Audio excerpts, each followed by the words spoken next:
जो दिखता नहीं। जैसे तुम पंचर करोगे ना, उसी हिसाब से क्या होगा, स्पीड में CO2 गैस यहाँ निकलना स्टार्ट करेगा, पूरा का पूरा प्रेशर से निकलना स्टार्ट करेगा। CO2 गैस निकलेगा, यहाँ पे तुम क्या भर के रखे, पाउडर। इस पाउडर का नाम क्या है, mono ammonium phosphate. Mono ammonium phosphate लिख लेना, मोनो अमोनियम फास्फेट। इस प्रेशर डालेगा। अब तुम देखो, कोई भी पाउडर के ऊपर अगर तुम प्रेशर हवा का देते हो तो क्या होगा, क्या होगा बताओ। यहाँ पे पाउडर हाथ में ले लो और हवा मारो, क्या होगा, पाउडर उड़ेगा। क्या होगा, पाउडर क्या होगा भाई, उड़ेगा भाई, उड़ेगा। पाउडर उड़ता है, उड़ेगा।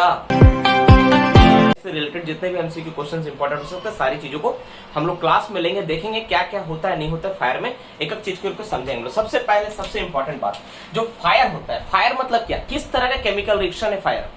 फायर अगर बोला जाए, अगर आपको आंसर पता है तो आप कमेंट में कमेंट करते हुए जा सकते हो, इसमें कोई दिक्कत नहीं है, ठीक है ना, आप कमेंट कर सकते हो। और सबसे एक बात मैं बोलना चाहता हूँ, ये रिविजन क्लास है, मतलब ऐसा नहीं कि ये थ्योरी क्लास चल रहा है, डिटेल्स में नहीं करा रहा हूं मैं, एक रिवीजन जैसे करवा रहा हूं, इसलिए शॉर्ट में हर चीज आपको मिलेगा, है ना, टच हर चीज का मिलेगा।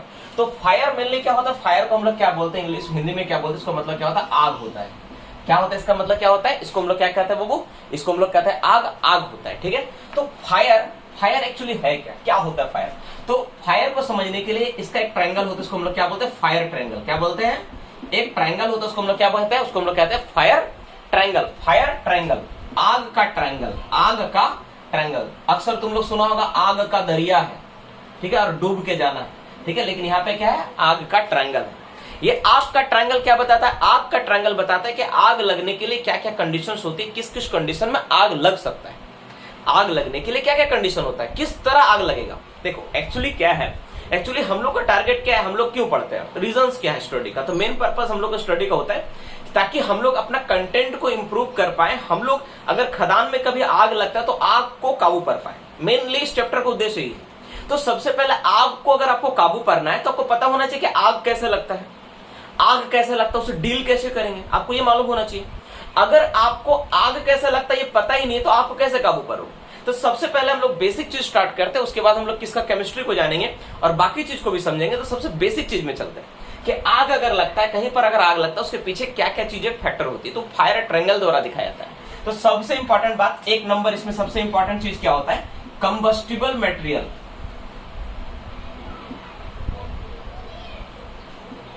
कंबस्टिबल मटेरियल, मटेरियल मतलब क्या, ज्वलनशील पदार्थ आपके पास होना चाहिए। यानी जब भी आपको आग लगेगा, मतलब आप समझ लो कि वहां पे कोई ना कोई ज्वलनशील पदार्थ, किसी किसी तरह का ज्वलनशील पदार्थ वहां पर मौजूद है, तो ही वहां पर क्या हो रहा है, आग लग रहा है। अगर ज्वलनशील पदार्थ वहां पे नहीं है तो आग लगने का कोई चांस, कोई संभावना है ही नहीं। तो ज्वलनशील पदार्थ होना चाहिए। दूसरा क्या होना चाहिए, दूसरा क्या होना चाहिए, एक सर्टेन टेम्परेचर होना चाहिए, सोर्स ऑफ इग्निशन होना चाहिए। इसका सिंपल में लिखता हूं, एक सर्टेन अमाउंट ऑफ टेम्परेचर बोले तो ज्यादा बेहतर है। सर्टेन अमाउंट का क्या होना चाहिए, टेम्परेचर होना चाहिए। और तीसरा क्या होना चाहिए, तीसरा फैक्टर क्या इंपॉर्टेंट है, और क्या होना चाहिए आग लगने के लिए, तीसरा चीज क्या होना चाहिए बाबू, तीसरा चीज जो होना चाहिए वहां पे क्या मौजूद होना चाहिए, ऑक्सीजन होना चाहिए। क्या होना चाहिए, ऑक्सीजन मौजूद होना चाहिए। अगर ये तीन चीजें अगर कहीं पर मौजूद है तो ही मेरा फायर FIRE लग सकता है, और नहीं तो नहीं लगेगा। मतलब बेसिक कंसेप्ट को समझो कि तीन चीजें होना जरूरी है। अब तुम बोलोगे सर तीन चीजें कहां होता है, हम तो नहीं देखते हैं। हर जगह आग जहां पर भी जल रहा है वहां पे ये तीन चीज है। वहां पे जहां पर भी आग जल रहा है वहां पे, तुम बोलोगे सर घर में मम्मी खाना बना रही है, वहां पर कहां तीन चीज है सर। देखो कंबस्टिबल मैटर, जब मम्मी खाना बनाती है तो जो कंबस्टिबल मैटर क्या हो गया, LPG गैस जो खुद जल रहा है। LPG गैस क्या हो रहा है, कंबस्टिबल मैटर का काम कर रहा है। टेम्परेचर, जो तुम माचिस से जलाए उसको तुम क्या प्रोवाइड किए, टेम्परेचर प्रोवाइड किए। बोलोगे सर ऑक्सीजन का तो सिलेंडर नहीं लगा है, हम लोग तो कोरोना में बहुत आदमी को देखे सर ऑक्सीजन का सिलेंडर लगा जा रहा था, यहाँ कहाँ ऑक्सीजन लगा है। अरे भाई ऑक्सीजन सिलेंडर लगाने का जरूरत नहीं, हवा में तो ऑक्सीजन है ना, हवा में ऑक्सीजन है ना, तो वही ऑक्सीजन इसको सप्लाई मिलता है। और ये तीनों जब मिलता है तो क्या बनाएगा, आग। इसीलिए जब LPG सिलेंडर में जब गैस जब मम्मी जलाती है तो गैस जलता हुआ रहता है, क्यों, क्योंकि ये सारे कंडीशन है। अब मैं एक उदाहरण देता हूँ, मम्मी खाना बना रही है, खाना बना रही है तुम, ठीक है, चूल्हा जल रहा है या कोई भी चीज में जला रही है मम्मी खाना, उसमें एक बाल्टी पानी डाल दो। किसी भी चीज में जो आग जल रहा है उसमें एक बाल्टी पानी डाल दो, तो क्या होगा, वो क्या होगा, बुझ जाएगा। स्वाभाविक बात है भाई, किसी भी आग में, तुम्हारा एक घर में पार्टी चल रहा है, एक चूल्हा छोटा सा जला के तुम पार्टी कर रहे हो और एक बाल्टी पानी लाके डाल दिए, तो आग क्या होगा, बुझ जाएगा, बुझ जाएगा ना। अगर वो आग बुझ जा रहा है, इमेजिन करो वो आग बुझ गया, तो क्या किए तुम क्या किए, जैसे तुम वाटर का इस्तेमाल किए, तुम पानी का इस्तेमाल किए, तुम क्या कर दिए, टेम्परेचर को डाउन कर दिए। टेम्परेचर बोलो, सोर्स ऑफ इग्निशन बोलो, ignition point temperature, crossing point, ignition नहीं बोलेंगे, क्रॉसिंग पॉइंट टेम्परेचर बोलो, जो बोलो सबका मतलब ही है, सबको एक्सप्लेन करूंगा वन बाय वन। फिलहाल बेसिक कंसेप्ट को समझो। तो जैसे तुम पानी डाले तो टेम्परेचर डाउन हो गया, आग बुझ गया, यानी टेम्परेचर को डाउन करके हम आग को बुझा सकते हैं। तुम बोलोगे सर ये तो समझ में आया सर, ये तो कॉमन बात है कि टेम्परेचर को डाउन कर देंगे आग बुझ जाएगा, लेकिन सर इसका मतलब ये कहां है सर, कि सर इसका मतलब कहां निकल रहा है कि सर ऑक्सीजन नहीं रहेगा तो आग नहीं लगेगा, ऑक्सीजन का सर क्या मतलब है, समझ में नहीं आ रहा। देखो तुम इमेजिन करो, मान लो कहीं पर तुम देखना, कहीं पर ऐसा मोमबत्ती वगैरह तुम कभी बचपन में ट्राई किया होगा, ऐसा जो फिजिक्स केमिस्ट्री का अच्छा स्टूडेंट है वो ट्राई किया होगा, उसको तुम आज नहीं तो ट्राई कर लेना। ग्लास में एक मोमबत्ती को रख के, ठीक है, पानी थोड़ा सा डाल देना ताकि पानी से लीकेज ना हो, मोमबत्ती को रख के क्या करना, उसको ग्लास से ढक देना उल्टा, वो मोमबत्ती क्या हो ऑटोमेटिक बुझ जाएगी, ठीक है। या फिर तुम कभी देखता है कि कहीं आग लग रहा है तो कोई मोटा, ठीक है, कंबल को भिगा के लोग उसको ढक देते हैं। गैस सिलेंडर में आग लगे, तुम देखा होगा बहुत बार फायर फाइटर क्या करते हैं, उसको ढक देते हैं। तो इससे क्या फायदा होता है, इससे फायदा ये होता है डियर स्टूडेंट कि जैसे तुम ढकते हो ना तो ऑक्सीजन का कट ऑफ हो जाता है, ऑक्सीजन वहां नहीं पहुंच पाता है। तुम बोलोगे सर भिगाते क्यों, भिगाते इसलिए ताकि हवा ना जाए। उसको भिगाने से क्या हो रहा है ना, जैसे मान लो तुम कोई भी कपड़ा या कुछ भी कर रहे हो तो उसमें क्या है ऑलरेडी, ठीक है, एयर का ये बना हुआ है कि नहीं, एयर का वहां पे एयर पास होने लायक है, वो गद्दीदार चीज है, तो उसमें तो हवा से तो एयर पास होगा ही होगा। तो एयर जब पास हो रहा है वहां पे बाबू, एयर अगर वहां पे पास हो रहा है तो हमको कुछ ऐसा करना है कि हवा ना, तो हम लोग पानी में उसको भिगा दिए, उसकी बात लाके हम लोग ढक रहे हैं वहां पे ताकि एयर पास हो, यानी एयर को कट ऑफ करेंगे तो मतलब क्या होगा, हवा नहीं जाएगा और आग क्या होगा, आग पे हम लोग काबू पा लेंगे। तो कोई भी आग लगता है तो जीवन में एक बात बैठा के रखना, तीन चीज चाहिए, टेम्परेचर, ऑक्सीजन। अब बोलोगे सर तीसरा वाला तो पता ही नहीं, कंबस्टिबल मटेरियल। अरे यही तो वो चीज है जिसमें आग लगता है, आग किसी और चीज में थोड़ी ना लग रहा है, यही तो इसी में तो लग रहा है। कंबस्टिबल मैटर हटा लोगे तो बचेगा क्या। आग किस में लगता है, लकड़ी में लगता है। पत्थर में सुना आग लग गया, सर पत्थर में आग लग गया, नहीं ना सुना भाई। आग किस में लगता है, लकड़ी में आग लगता है, पेपर में आग लगता है, प्लास्टिक में आग लगता है, तार में आग लग सकता है, कोयला में आग लग सकता है, डीजल में आग लग सकता है। जो ज्वलनशील पदार्थ उसी में तो आग लग रहा है, तो इसको तो हटा पाना पॉसिबल है ही नहीं किसी के लिए। तो कभी भी आग अगर लग रहा है बाबू, तो एक बात दिमाग में बैठा के रखना पड़ेगा, आग लगने का जो कंडीशंस होती है, देयर आर क्या, तीन फैक्टर है, तीन चीजें महत्वपूर्ण रखती है, तीन चीजें बहुत ज्यादा मायने रखता है।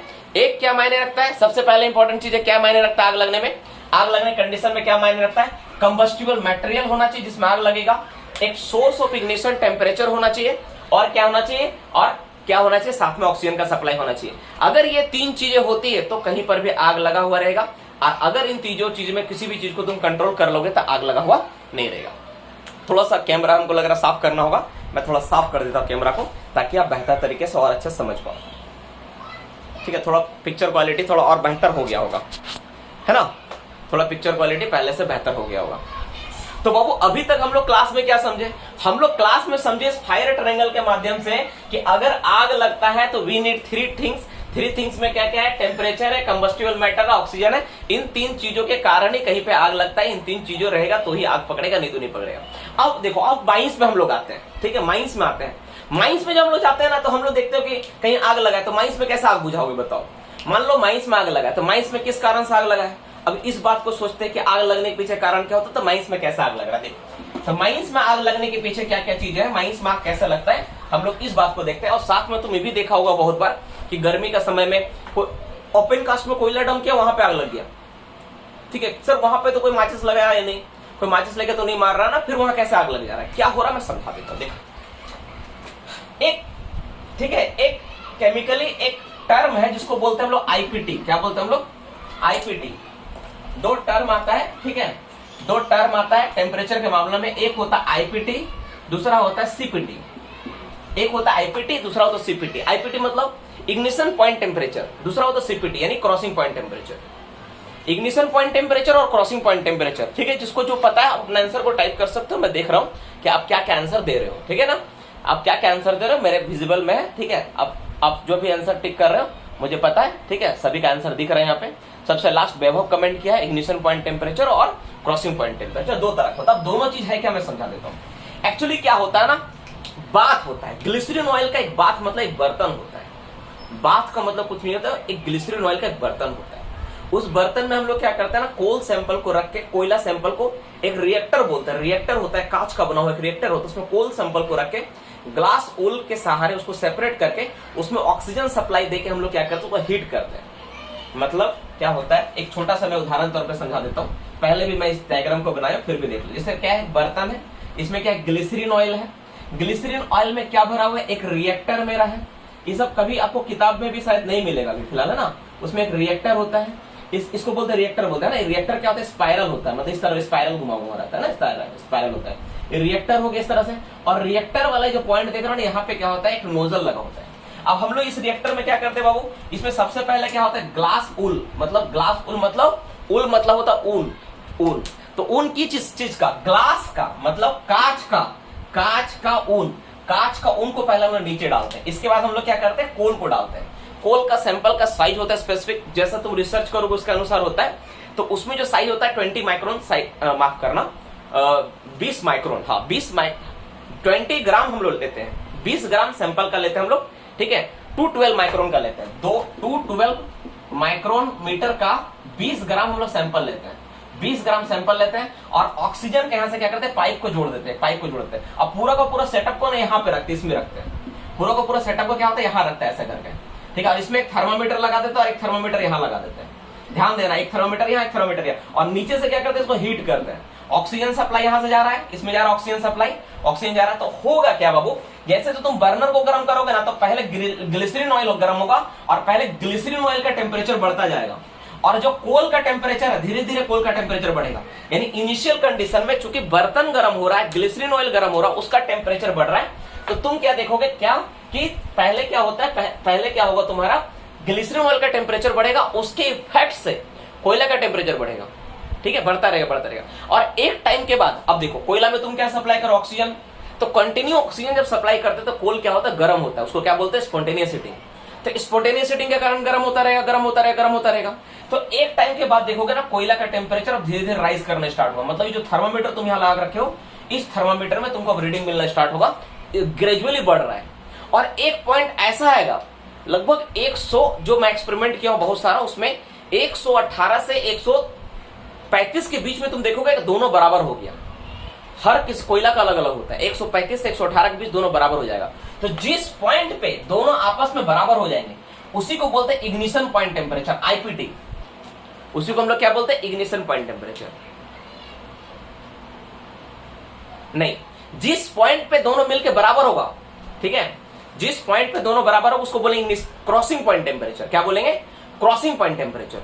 दोनों आके मिला, क्रॉस किया एक दूसरे को, क्रॉसिंग पॉइंट टेम्परेचर। अब जैसे जैसे टेम्परेचर बढ़ेगा, थोड़ा सा भी टेम्परेचर बढ़ेगा ना, तो तुमको यहाँ पे क्या होगा, साइन ऑफ हीटिंग दिखने लगेगा। साइन ऑफ हीटिंग मतलब धुआं निकलने लगेगा कोयला से स्वतः धुआं निकलने लगेगा, ठीक है।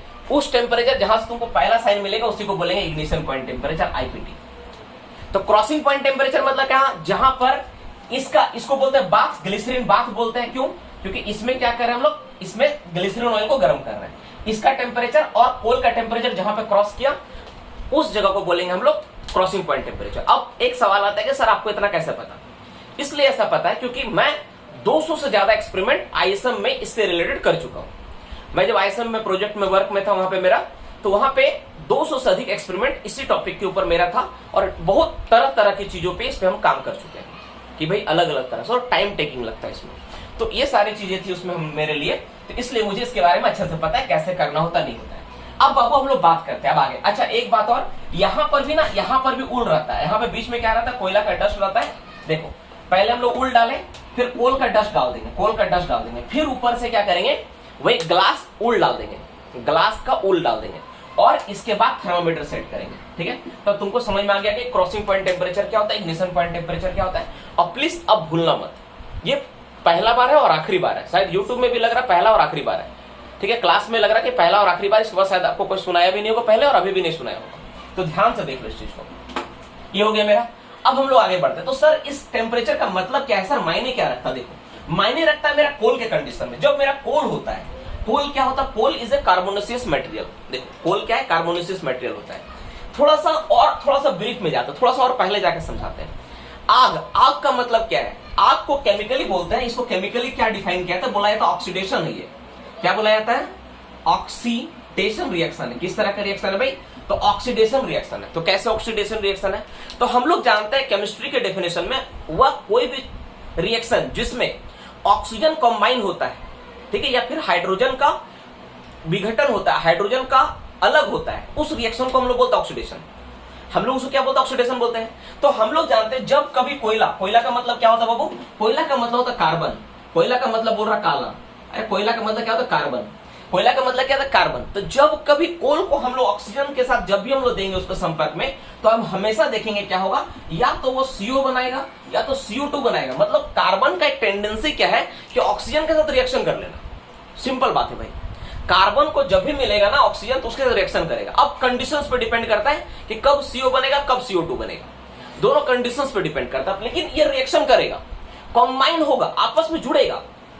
दोनों क्या होगा डियर स्टूडेंट? आपस में क्या होगा? जुड़ेगा, कंबाइन होगा, इसमें कोई शक नहीं है। कंबाइन होना ही पड़ेगा, दोनों को जुड़ना ही पड़ेगा।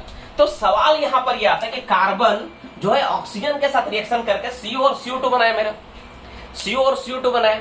तो इस कंडीशंस में क्या होता है, तुमको पता है कि हर एक रिएक्शन क्या होता है, या तो एक्सोथर्मिक होता है या एंडोथर्मिक होता है। मतलब उस रिएक्शन में या तो हीट बनता है या फिर हीट निकलता है। एक्सोथर्मिक मतलब जहां पर हीट बन रहा है, तो इत्तेफाक से ये भी रिएक्शन जहां पर होता है जहां पर क्या होता है? हीट बनता है। क्या बनता है? मेरा हीट बनता है, थोड़ा सा अमाउंट में हीट बनता है। अमाउंट में बहुत थोड़ा हीट बनता है, एक एटम रिएक्शन करे तो बहुत थोड़ा बनता है। लेकिन लाखों लाख करोड़ों करोड़ों एटम कार्बन का रिएक्शन करता है ऑक्सीजन के साथ, रिएक्शन करके क्या बनाता है? थोड़ा थोड़ा करके बहुत सारा हीट बनाता है।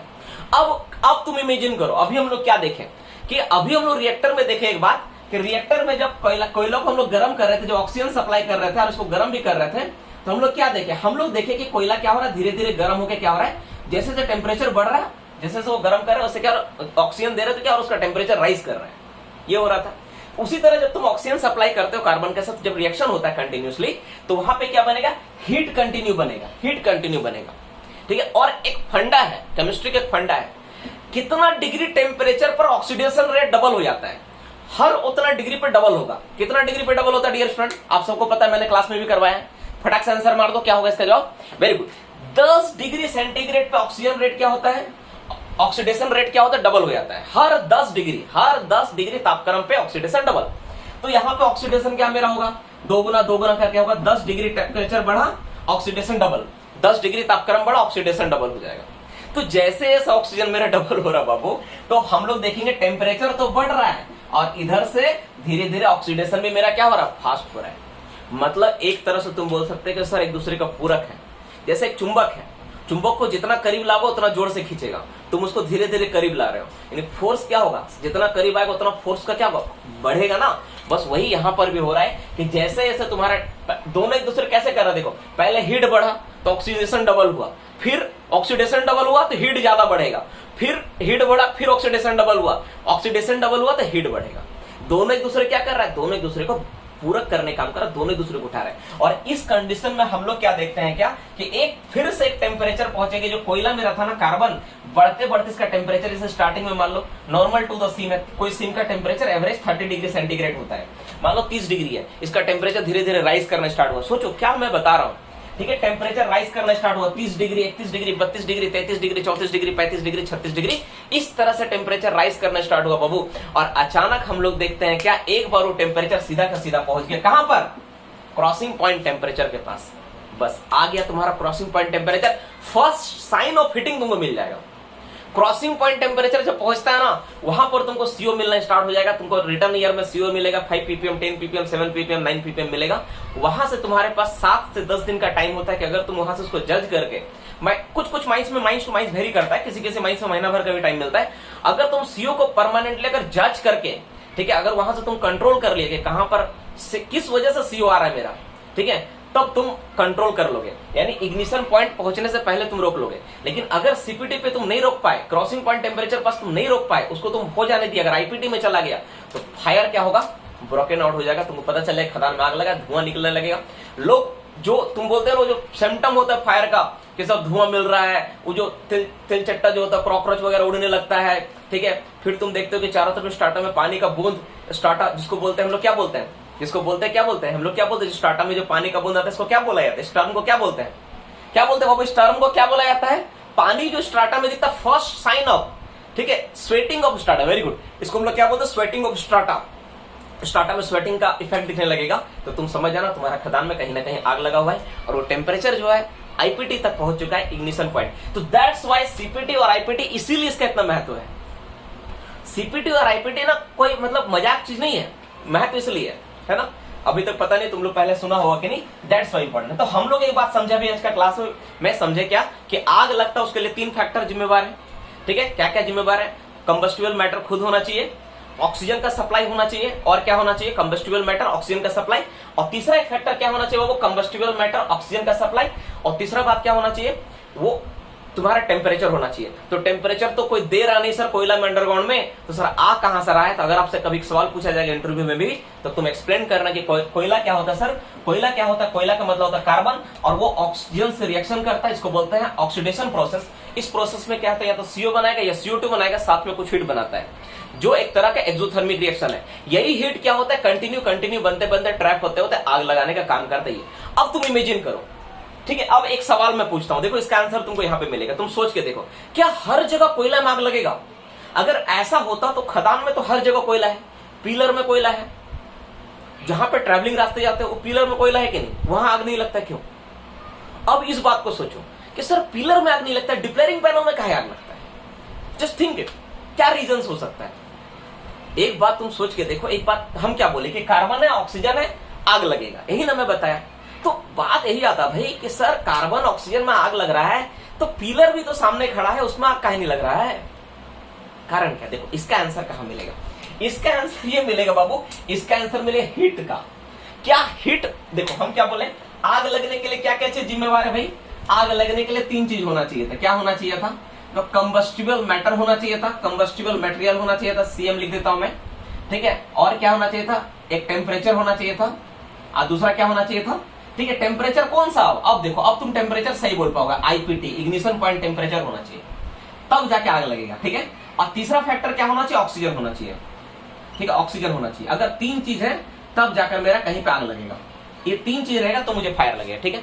अब देखो ट्रैवलिंग रास्ता है, ट्रैवलिंग रास्ता में क्या हो रहा है? हम देखें वहां पे कोयला है, समझो ट्रैवलिंग रास्ता में मेरा क्या भाई? कोल है, मेरा कोल वहां पे मौजूद है, कोल है, कोल में ऑक्सीजन भी जा रहा है क्योंकि ट्रैवलिंग रास्ता में हवा रहता है, रिएक्शन कर रहा है और हीट भी बना लिया, चलो हीट बना लिया। लेकिन इस हीट जो होता है ना, वहां पे क्या फ्लो हो रहा है ट्रैवलिंग रास्ता में? हवा। जब कभी हवा फ्लो होगा बाबू, जब कभी एयर का फ्लो होगा, वो क्या करेगा? उस हीट को अपने अंदर समेट करके बहा के निकाल देगा। वो हीट क्या करेगा डियर स्टूडेंट? वो हीट को क्या करेगा? वो अपने अंदर समा के क्या करेगा? बाहर निकाल देगा। हीट बाहर चला गया सारा का सारा, हीट वहां पे रुका ही नहीं। अब जब हीट ही वहां नहीं है, तो हीट नहीं है तो CPT तक नहीं पहुंचेगा, CPT तक नहीं पहुंचेगा तो IPT तक नहीं पहुंचेगा, तो सवाल नहीं उठता भाई कि कहीं से वहां पे आग लगेगा। हीट बन रहा है, लेकिन हीट क्या आ रहा? वही हीट क्या हो रहा है? हवा जो कंटिन्यू फ्लो हो रहा है ना, वही हीट क्या कर उसको लेके चल जा रहा है। तो आग कहां लगेगा? अब इमेजिन करो, आग उस जगह लगेगा जहां पर मेरा क्या है? जहां पर मेरा एयर फ्लो नहीं है।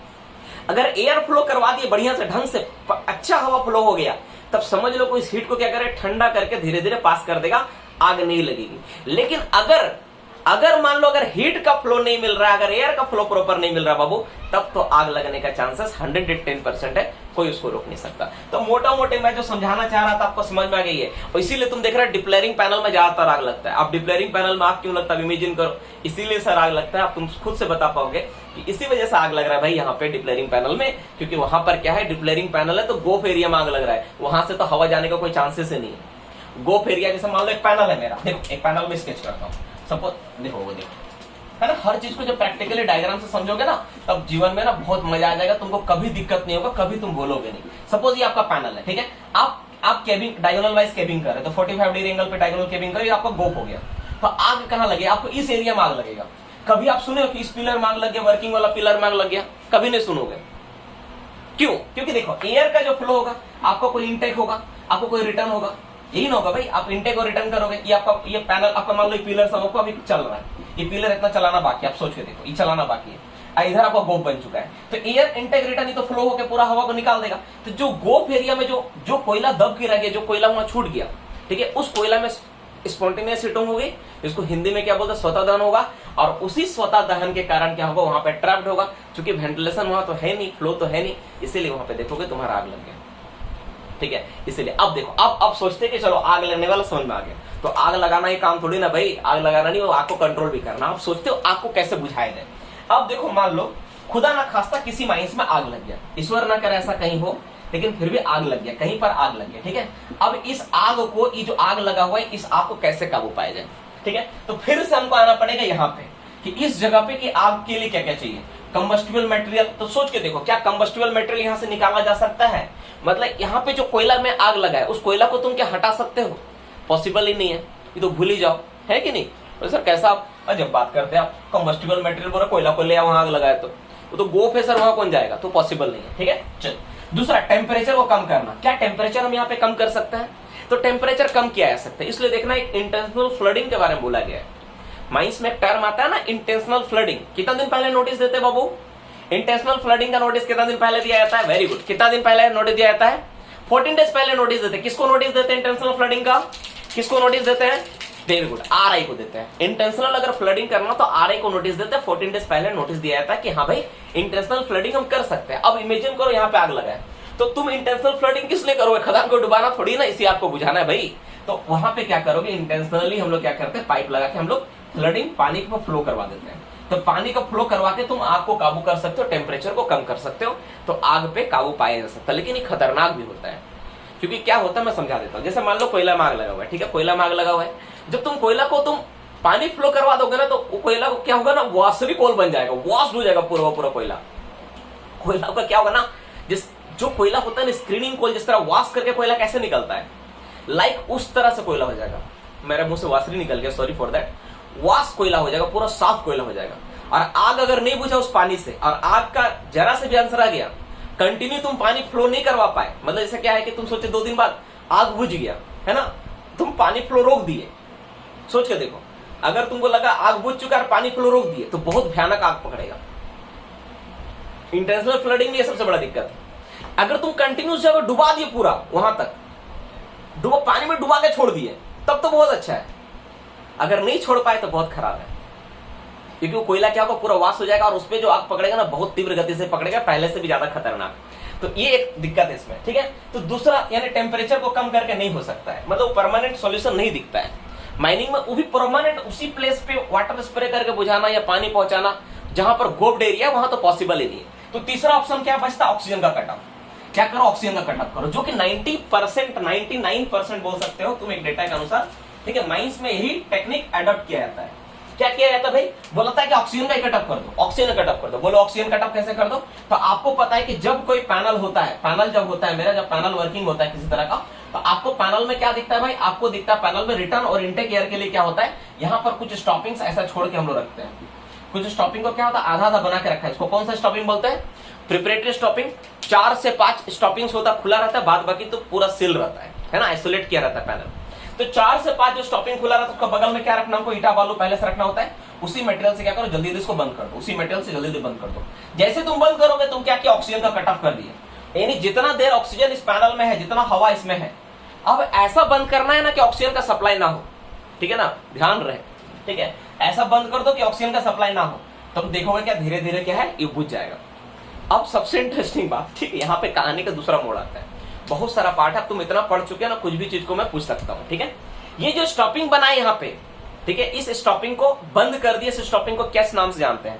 कौन सा स्टॉपिंग कहते हैं बाबू? फटाफट जवाब देना। कौन सा स्टॉपिंग कहते हैं जब हम लोग बंद किए? Very good, isolation stopping. क्या कहते हैं हम लोग इसको? आइसोलेशन। इसका थिकनेस कितना होता है? What should be the thickness of the isolation stopping? Isolation stopping का थिकनेस कितना होना चाहिए? कितना होता है आइसोलेशन स्टॉपिंग का थिकनेस? जल्दी जवाब दो। 1 मीटर होता है अगर हम लोग बनाते किसका, अगर ब्रिक का बनाते 1 मीटर का होता है, और 0.5 मीटर अगर आरसीसी का बनाएंगे तो 0.5 मीटर होगा। तो ये आइसोलेशन स्टॉपिंग बना दिए। अच्छा, आइसोलेशन स्टॉपिंग बनाने के समय हमको क्या कुछ उसमें लगाना पड़ेगा? क्या कुछ लगा देना पड़ेगा? क्या कुछ लगा देना पड़ेगा? क्या लगाना पड़ेगा? प्लास्टर लगाना पड़ेगा, रेगुलर व्हाइट वॉश, भाल, क्या लगाना पड़ेगा? अरे जो आंसर चाहिए वो तो मारो, air sample pipe. Very good Gangadhar, आपसे यही उम्मीद था। देखो आंसर सब कोई देते हो, लेकिन जो परफेक्ट आंसर आता है ना, जो सुन के समझ जाता है कि यही आंसर है सर, वो ना दिल को खुश कर देता है भाई, है ना, मन को खुश कर देता है, गदगद कर देता है। जो एकदम परफेक्ट आंसर दे देते हो ना, तो मन को खुश कर देता है कि भाई एकदम गजब का आंसर मारा है। बाबू देख, हम लोग क्या बोले, ये आइसोलेशन स्टॉपिंग को तुम बंद कर दिया। अब इमेजिन करो, अब तुमको चेक करना है, इतना कोयला बचा हुआ है। इतना कोयला का मतलब कितना में मान लेते हैं, अनुमान के अनुसार 1 मिलियन टन कोयला, ठीक है, 1 लाख टन कोयला है मान लेता है। 1 लाख टन कोयला यहाँ छूटा हुआ है, 1 लाख टन कोयला यहाँ पर अभी भी छूटा हुआ है। तो हम चाहेंगे 1 लाख टन कोयला ले ले, लेकिन नहीं ले लिया, तुम इसको बंद कर दिया चारों तरफ से। तो अंदर में क्या हो रहा है, आग बुझा कि नहीं, कैसे पता चलेगा? जो अंदर में आग बुझा कि नहीं, अंदर में क्या हो रहा है, क्या हो रहा नहीं हो रहा, कैसे पता चलेगा? नहीं पता चलेगा। तो हम लोग क्या करते हैं, यहाँ पे हम लोग क्या लगाते हैं, एक सैंपल पाइप लगा देते हैं। क्या लगा देते हैं? एक सैंपल पाइप।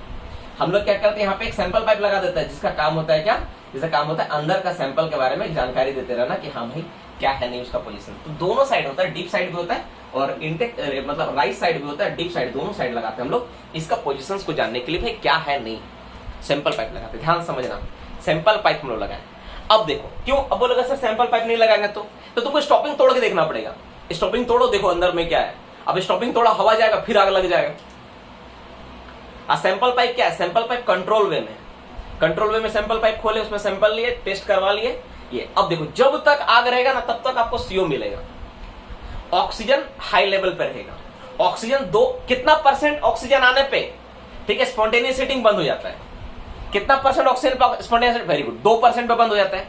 अब तुम जब सैंपल एनालिसिस करवाए तो उसमें सैंपल एनालिसिस में क्या होता है ना, मैं बता देता हूं। उसमें oxygen, nitrogen, helium, methane, CO, CO2 अगर तुम करवाओगे, ठीक है, इसके अलावा एसिटिलीन, ठीक है, और भी कुछ गैसेस के बारे में जानकारी मिलता है। तो उसमें तुम देखा ऑक्सीजन, तो ऑक्सीजन देखा 2% आ गया है। तो 2% जैसे ऑक्सीजन है, तुमको क्या पता चला कि सारा ऑक्सीजन ले आग खा गया है। आग जितना ऑक्सीजन था अपने अंदर लेके बस अब मस्त बैठा है, ठीक है। तो तुमको पता चल गया कि अब कंडीशंस आ गया। इसके बाद जो मीथेन और CO का जो रेशियो मिलेगा ना, सारा चीज को तुम डेटा को लोगे, एनालिसिस करोगे, और एक डायग्राम बहुत फेमस है जिससे पता चलता है क्या कि इसके अंदर का एक्सप्लोजन होने का खतरा है कि नहीं। कौन सा डायग्राम, अगर मीथेन रहेगा तो पता चलेगा। कौन सा डायग्राम है बाबू, कवर्ड डायग्राम। कवर्ड डायग्राम को तुम प्लॉट करोगे, ग्राम्स रेशियो को तुम प्लॉट करोगे, हर चीज को तुम एनालिसिस करोगे, और एनालिसिस करके बाद डिसीजन लोगे क्या, अब यहां आग बुझ चुका है, अब इसको हम लोग खोल सकते हैं, ठीक है। अब हम लोग बात करते हैं opening of sealed off area. Actually fire पढ़ा रहे थे, कहीं और जा रहे हो, चलो कोई बात नहीं, जिधर जा रहे हैं देखते हैं किधर आज का टॉपिक ले आते हैं हम लोग। टॉपिक वाइज, टॉपिक में जो लगेगा उसको पढ़ेंगे, ठीक है ना। सोच के थे आए थे कहीं और चलने के लिए, चल दिए कहीं और है, चलो कोई बात नहीं। तो हम लोग बात किए, अब एक काम करते थोड़ा सा रुक के ना, थोड़ा सा कुछ MCQ क्वेश्चंस का रिवीजन हो जाए, क्योंकि मैं देख रहा हूं कि रिवीजन कम हो रहा है। चलो फटाफट थोड़ा जवाब दो। तो ये जो आइसोलेशन स्टॉपिंग्स बनाएंगे, यहाँ पे जो आइसोलेशन स्टॉपिंग्स बनाया गया है, कोयला में कितना मीटर का ग्रुप्स कटिंग करना होता है, फटाफट थोड़ा जवाब देना बाबू, फटाफट जवाब देना है। तो आंसर आ जाना चाहिए 1 मीटर का ग्रुप्स कटिंग होगा, और कोयला है तो कितना मीटर का ग्रुप्स कटिंग होता है, 1 मीटर का ग्रुप्स कटिंग होता है। अगर यहाँ पे शेल हो, सेल का अगर होगा तो कितना ग्रुप्स कटिंग करना होगा, शेल के केस में कितना ग्रुप्स कटिंग करेंगे, 30 सेंटीमीटर। सैंडस्टोन में कितना ग्रुप्स कटिंग करेंगे, सैंडस्टोन में कितना करेंगे, 15 सेंटीमीटर का। आइसोलेशन स्टॉपिंग के बाहर तक दीवार में, साइड में प्लास्टर करना होता है। कितना प्लास्टर करते हैं, 1 मीटर का प्लास्टर होता है। ये जो प्लास्टर होता है इसका थिकनेस कितना होता है, ये जो प्लास्टर होगा उसका थिकनेस कितना होता है, कहीं लिखा हुआ नहीं है, कहीं कहीं जगह लिखा हुआ है, मैंने बताया आपको क्लास में। जो प्लास्टर होता है इसका थिकनेस कितना होता है, मैंने क्लास में बताया, ठीक है। जल्दी से इसका आंसर देके बताओ कितना इसका थिकनेस होता है, ठीक है, कितना थिकनेस का होता है प्लास्टर, ठीक है, कितना थिकनेस का, ठीक है। मेरा जहां तक ध्यान में, मैंने जो नोट्स करवाया 1 सेंटीमीटर का, फिर भी इसको एक बार चेक कर लेना, ठीक है। 1 सेंटीमीटर का होता है, ठीक है, फिर भी इसको चेक कर लेना, ठीक है। आंसर आप लोग अलग अलग टाइप करो, इसलिए मुझे थोड़ा सा ये है। नेक्स्ट क्वेश्चन में बात करें डियर स्टूडेंट, जो आइसोलेशन स्टॉपिंग में जो सैंपल पाइप लगाए, अगर राइट साइड में लगा रहे तो टॉप से कितना नीचे लगाना पड़ेगा। आइसोलेशन स्टॉपिंग में जो सैंपल पाइप लगाते हैं टॉप से कितना सेंटीमीटर, 30 सेंटीमीटर नीचे लगाते हैं। और सैंपल पाइप आइसोलेशन स्टॉपिंग के अंदर में कितना रहेगा, अंदर में कितना रहेगा, ये 3 मीटर अंदर में एडवांस रहना चाहिए। बाहर में कितना एडवांस रहेगा, बाहर में कितना निकला हुआ रहेगा, 1 मीटर। इसमें जो सैंपल कलेक्शन करके जो जांच होगा, कितना अंतराल पे जांच करवाएंगे, सैंपल कलेक्शन करके जो जांच करवाएंगे कितना अंतराल पे करवाएंगे, सैंपल कलेक्शन करके जांच कितना को, कितना 40, देखो पहले तो 48 आवर, चलो ठीक है तुम्हारा आंसर सही है, लेकिन जो सैंपल कलेक्शन करेंगे कितना इंटरवल पे करेंगे, सैंपल कलेक्शन कितना अंतराल के बाद होगा। तो हर 30 दिन में कोई भी सील्ड ऑफ एरिया का सैंपल कलेक्शन करना होता है, और जांच करके हम लोग देखते हैं मैक्सिमम 30 डेज। नेक्स्ट क्वेश्चन में बात करेंगे डियर स्टूडेंट्स, कभी अगर आइसोलेशन स्टॉपिंग खोलना हुआ तो एक अलग तरह से बड़ा सा एक पाइप लगाते हैं, ठीक है, जिसमें एक तरह के स्पेशल टाइप का बल्ब लगाते हैं। उस पाइप को किस नाम से जानते हैं हम लोग, जैसे ये सील्ड ऑफ एरिया हो गया, उसको क्या कहते हैं हम लोग, एयर ब्लीडिंग पाइप कहते हैं। क्या कहते हैं हम लोग, एयर ब्लीडिंग पाइप। जो एयर ब्लीडिंग पाइप होता है उसका डाया कितना होता है, डाया कितना होता है एयर ब्लीडिंग पाइप का, 45 सेंटीमीटर का डाया होता है, 45 सेंटीमीटर का डाया होता है एयर ब्लीडिंग पाइप का, 45 सेंटीमीटर डाया वाला एयर ब्लीडिंग पाइप होता है। चलो नेक्स्ट क्वेश्चन में बात करेंगे, 2 पाइप रहता है, एक ये और मतलब एक राइज में आता है, एक डीप साइड होता है, मतलब एक इंटेक में रिटर्न साइड होता है। अब हम लोग बात करेंगे डियर स्टूडेंट, ठीक है, चलो एयर ब्लीडिंग पाइप, एक पाइप और रहता है डीप साइड में, अगर पानी वानी रहे उसको डिवाटरिंग करने के लिए, खैर इसमें तो जरूरत नहीं पड़ेगी, आग लगा हुआ है। तो कितना कौन शेप का होता है उसको क्या कहते हैं हम लोग, पाइप जो रहता है उसको वाटर सील पाइप का, उसका शेप का तो ये होता है। सबसे इंटरेस्टिंग सवाल, हर एक आइसोलेशन स्टॉपिंग को जांच करना होता है, उसका फिजिकल कंडीशन, जैसे उसका टेम्परेचर, उसमें क्रैक वगैरह है कि नहीं, से क्रैक हो गया तो क्या होगा, सब तो आग बुझेगा ही नहीं, तो उसका जांच करना होता है। कितना अंतराल पे जांच करेंगे, 7 डेज में जांच करेंगे, 7 डेज में। और ये जांच कौन करेगा, ये जो जांच होगा वो किसके द्वारा किया जाए, कौन करेगा, मिनिमम ओवरमैन रैंक का आदमी होना चाहिए, कॉम्पिटेंट पर्सन कोई भी जांच कर सकते हैं जिसका रैंक मिनिमम ओवरमैन होगा, और 7 दिन में जांच होगा। और प्लस यहाँ पे एक बोर्ड बना हुआ रहेगा जिसपर सिग्नेचर रहना चाहिए। सिग्नेचर कितना दिन के लिए मिनिमम विजिबल होना चाहिए, वहां पे दिखना चाहिए कि भाई इतना दिन का सिग्नेचर है, कितना दिन का, 3 मंथ्स का सिग्नेचर वहां रहेगा, 3 महीना का सिग्नेचर वहां सबके लिए विजिबल होगा। ये सारा का सारा टॉपिक केवल और केवल आइसोलेशन स्टॉपिंग से रिलेटेड था ये।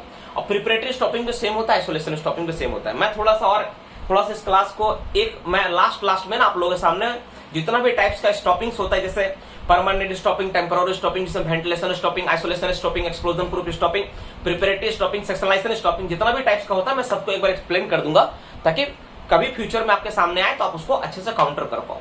एग्जाम में नॉलेज सबसे इंपॉर्टेंट है, ठीक है ना, तो आप उस चीज को काउंटर कर पाओगे, मैं उस चीज को एक्सप्लेन कर दूंगा क्लास में। नाउ अपना टॉपिक को हम थोड़ा सा आगे बढ़ाते हैं। तो हम लोग क्या क्या जांच किए, ऑक्सीजन पता चला था क्या 2% से कम है, हम लोग इसको ओपनिंग करेंगे। ओपनिंग किसके द्वारा किया जाएगा बाबू, इसको ओपनिंग कौन करेगा, ओपनिंग कौन करेगा बाबू, ओपनिंग कौन करेगा, rescue train person. Very good. तो रेस्क्यू ट्रेन पर्सन कितने व्यक्ति होते हैं, मिनिमम यहाँ पे कितना व्यक्ति जाके इसको करेगा, तो 2 से 3 व्यक्ति जाके इसको ओपन कर सकते हैं, 5 से 6 जरूरत नहीं है, 2 से 3 व्यक्ति का जरूरत है।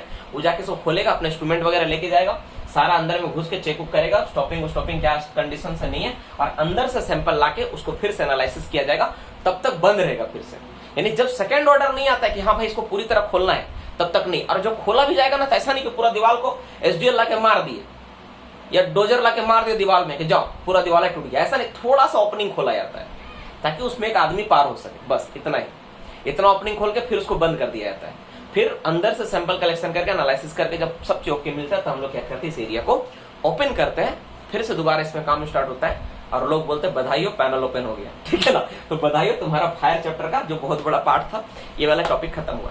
टॉपिक खत्म नहीं हो, फायर चैप्टर में और ये बात करेंगे। तो यहाँ पर बात समझ में आया कि फायर लगा तो इस तरह से हम लोग टैकल करते हैं। अब बात एक आता है, क्या सारा फायर इसी तरह होता है, क्या उसको हम लोग पहले नहीं बुझा सकते हैं? तो फायर को पहले भी बुझाया जा सकता है, फायर को पहले बुझा सकता है by using of different types of extinguisher.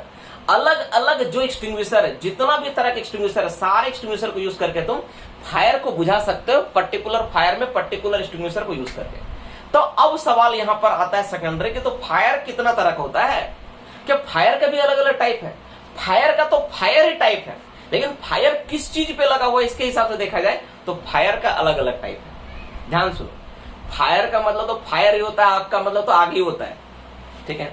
आग का मतलब वो तुम्हारे नजर में जो हॉट, वो हॉट नहीं है, आग का मतलब आग है वो, ठीक है, वो हॉट अलग है, ठीक है। आग का मतलब यहाँ पे आग ही है। तो यहाँ पे आग का मतलब क्या है डियर स्टूडेंट, यहाँ पे आग का मतलब क्या है, बस जलने वाला चीज जो जल रहा है। तो आग किस में लगा है इसके हिसाब से देखा जाए, ध्यान से सुनना, आग किस चीज में लगा है इसके हिसाब से देखा जाए तो फायर का देखते हैं हम लोग types of fire. Types of fire according to type के हिसाब से देखा है तो आग कितने तरह का होता है, तो किस चीज में लगा उसके हिसाब से देखो। याद रखना, अगर कोई सॉलिड मटेरियल में आग लगा हुआ है, सॉलिड ठोस चीज, तो ठोस क्या होता है, कठोर चीज क्या होता है? सर मेरा घर वाला हमको बहुत ठोस बोलता है। अरे ठोस नहीं है, तुम भी ठोस है नो डाउट, पर तुम्हारा शरीर में लिक्विड भी है, ठीक है। तो ठोस का मतलब वह चीज जिसका क्या होता है, एक निश्चित आकार आयतन होता है। केमिस्ट्री का भाषा में उसी को हम लोग ठोस बोलते हैं, जिसका एक निश्चित आकार आयतन मात्रा होती है, उसको हम लोग ठोस बोलते हैं, ठीक है। वही ठोस होता है, मतलब फिक्स्ड है, उसको चेंज नहीं कर सकते। जैसे लकड़ी ले लो, पेन ले लो, प्लास्टिक ले लो, जो भी चीज तुम देख रहे हो, है ना, उसको हम लोग ठोस बोलते हैं। तो अगर कोई सॉलिड में अगर आग लगता है उसको बोलते हैं क्लास ए फायर। क्या बोलते हैं हम लोग? क्लास ए। जैसे कुछ एग्जांपल बोलोगे तुम बोल सकते हो सर कोल होगा क्या? बिल्कुल सही, कोल होगा। तुम अपना और उदाहरण दे सकते हो, वुड भी होगा, लकड़ी भी होगा, ठीक है। दूसरा क्लास का फायर क्या होता है, इसको बोलते हैं लिक्विड। लिक्विड में अगर कोई आग लगा है, ठीक है, लिक्विड में अगर आग लगा उसको बोलते हैं क्लास बी फायर। क्या बोलते हैं हम लोग? Class B, class B fire, liquid. तो लिक्विड क्या क्या चीज में आग लगता है भाई, तुम नाम बताए। जैसे तुम्हारा कैरोसिन ऑयल हो गया, डीजल हो गया, ठीक है, डीजल हो गया, पेट्रोल हो गया, ठीक है, पेट्रोल हो गया। इन सब चीजों में जो आग लगता है वो, तुम जो बोलोगे सर हम घी खाते उसमें एक बार आग लग गया था, तो घी खाते उसमें आग लगे, वो भी लिक्विड फायर में आएगा, ठीक है। अब देखो तीसरा क्या है, तीसरा तुम्हारा क्या है, गैस। कोई गैस में अगर आग लगा है, गैस में, कोई गैस चीज में आग लगा उसको हम लोग क्या बोलते हैं, ठीक है, उसको हम लोग क्या बोलते हैं बाबू, उसको हम लोग बोलते हैं गैस वाला आग को, क्लास को क्या बोलते हैं, क्लास सी फायर बोलते हैं, ठीक है, क्लास सी क्लास का फायर बोलते हैं। इसमें क्या आता है, गैस, गैस में क्या क्या आता है, जैसे एलपीजी है, सीएनजी है, इन सब चीजों में अगर आग लगेगा ये सब गैस में आता है ना, ये तो इस तरह का फायर को हम लोग क्या बोलते हैं, गैस वाला फायर। बहुत दिन का दिमाग में ना क्लियर नहीं, तो सर गैस में आग कैसे लगेगा सर, वो गैस है सर उसमें आग कैसे लगे। अरे कभी एलपीजी को तो माचिस मार के देखना, खतरनाक आग लगेगा, विस्फोट हो जाएगा वो, है ना। तो गैस में भी आग लगता है। इसके बाद क्या है, तीसरा है, चौथा है मेटल फायर, मेटल, जिसको क्लास डी फायर बोलते हैं। मेटल फायर को क्या बोलते हैं, क्लास डी फायर। तो कोई भी मेटल, अब ये सबसे बड़ा सवाल आता है बच्चा के मन में कि सर चलो गैस वाला फायर तो आपके पास मान भी लिए हैं, लेकिन मेटल में आग लग जाएगा सर, आपको दे लोहा लगा दिखा दीजिएगा आग। तो सच में बात है कि लोहा में तुम दोगे तो आग नहीं पकड़ेगा, लेकिन याद करो, ध्यान दो, कभी देखा होगा तुम जीवन में कि जब जहां पर लोहा को पिघलाया जाता है, यानी मैग्मा जो होता है, मैग्मा जो लोहा को पिघलाया जाता है, मोल्टन मैग्मा जो होता है, मोल्टन आयरन जो होता है, पिघला हुआ एल्युमिनियम जो होता है ना, वो आग का काम करता है, उस भी पिघल जाता है। तो उस तरह का चीज को बोलते हैं, उस तरह को क्लास डी फायर बोलते हैं। इसके बाद सबसे इंटरेस्टिंग, सबसे इंपॉर्टेंट, ठीक है, आपका भूत भविष्य वर्तमान सब इसमें आता है, यही एग्जाम में हमेशा पूछता है, जो कि इलेक्ट्रिकल फायर, ठीक है, इलेक्ट्रिकल फायर, यही हर एग्जाम में पूछा जाता है। इसको बोलते हैं class E, class fire, E for electrical, इसलिए क्लास ई फायर बोलते हैं। याद करना बड़ा सिंपल है बाबू, एक बार देख लोगे कहीं भूलोगे नहीं। क्या है, सॉलिड, लिक्विड, गैस, एबीसी हो गया, मेटल डी में चला गया, ई फॉर इलेक्ट्रिकल आ गया, ठीक है, ई फॉर इलेक्ट्रिकल आ गया, तो इसको बोलते हैं क्लास ई फायर। अब क्लास ई जो फायर होता है बाबू, क्लास ई फायर में क्या क्या आएगा, इसमें क्लास ई में क्या होता है, इलेक्ट्रिकल चीजें आती है। इलेक्ट्रिकल चीज में क्या क्या होगा, इलेक्ट्रिकल चीज में क्या क्या चीज आएगा, जैसे देखो, दो बात यहाँ पे समझना पड़ेगा हर एक बच्चा को, ठीक है, क्लास में हर एक बच्चा को समझना पड़ेगा। और आज का क्लास का अटेंडेंस बाकी दिन से सबसे बेहतरीन है, मतलब तुम लोग मजे कर रहे हो। अच्छा, एक बार मजा आ रहा तो एक बार सच में लाइक कर दो, मतलब मेरा कहने मतलब है कि अगर मजा आ रहा तो हाँ भाई सिंबल दे दो कि हाँ सर मजा आ रहा है आज क्लास में, है ना, हाँ मतलब मजा आ रहा, पता तो चलना चाहिए हाँ सर मजा आ रहा है, ठीक है, नहीं ठीक है।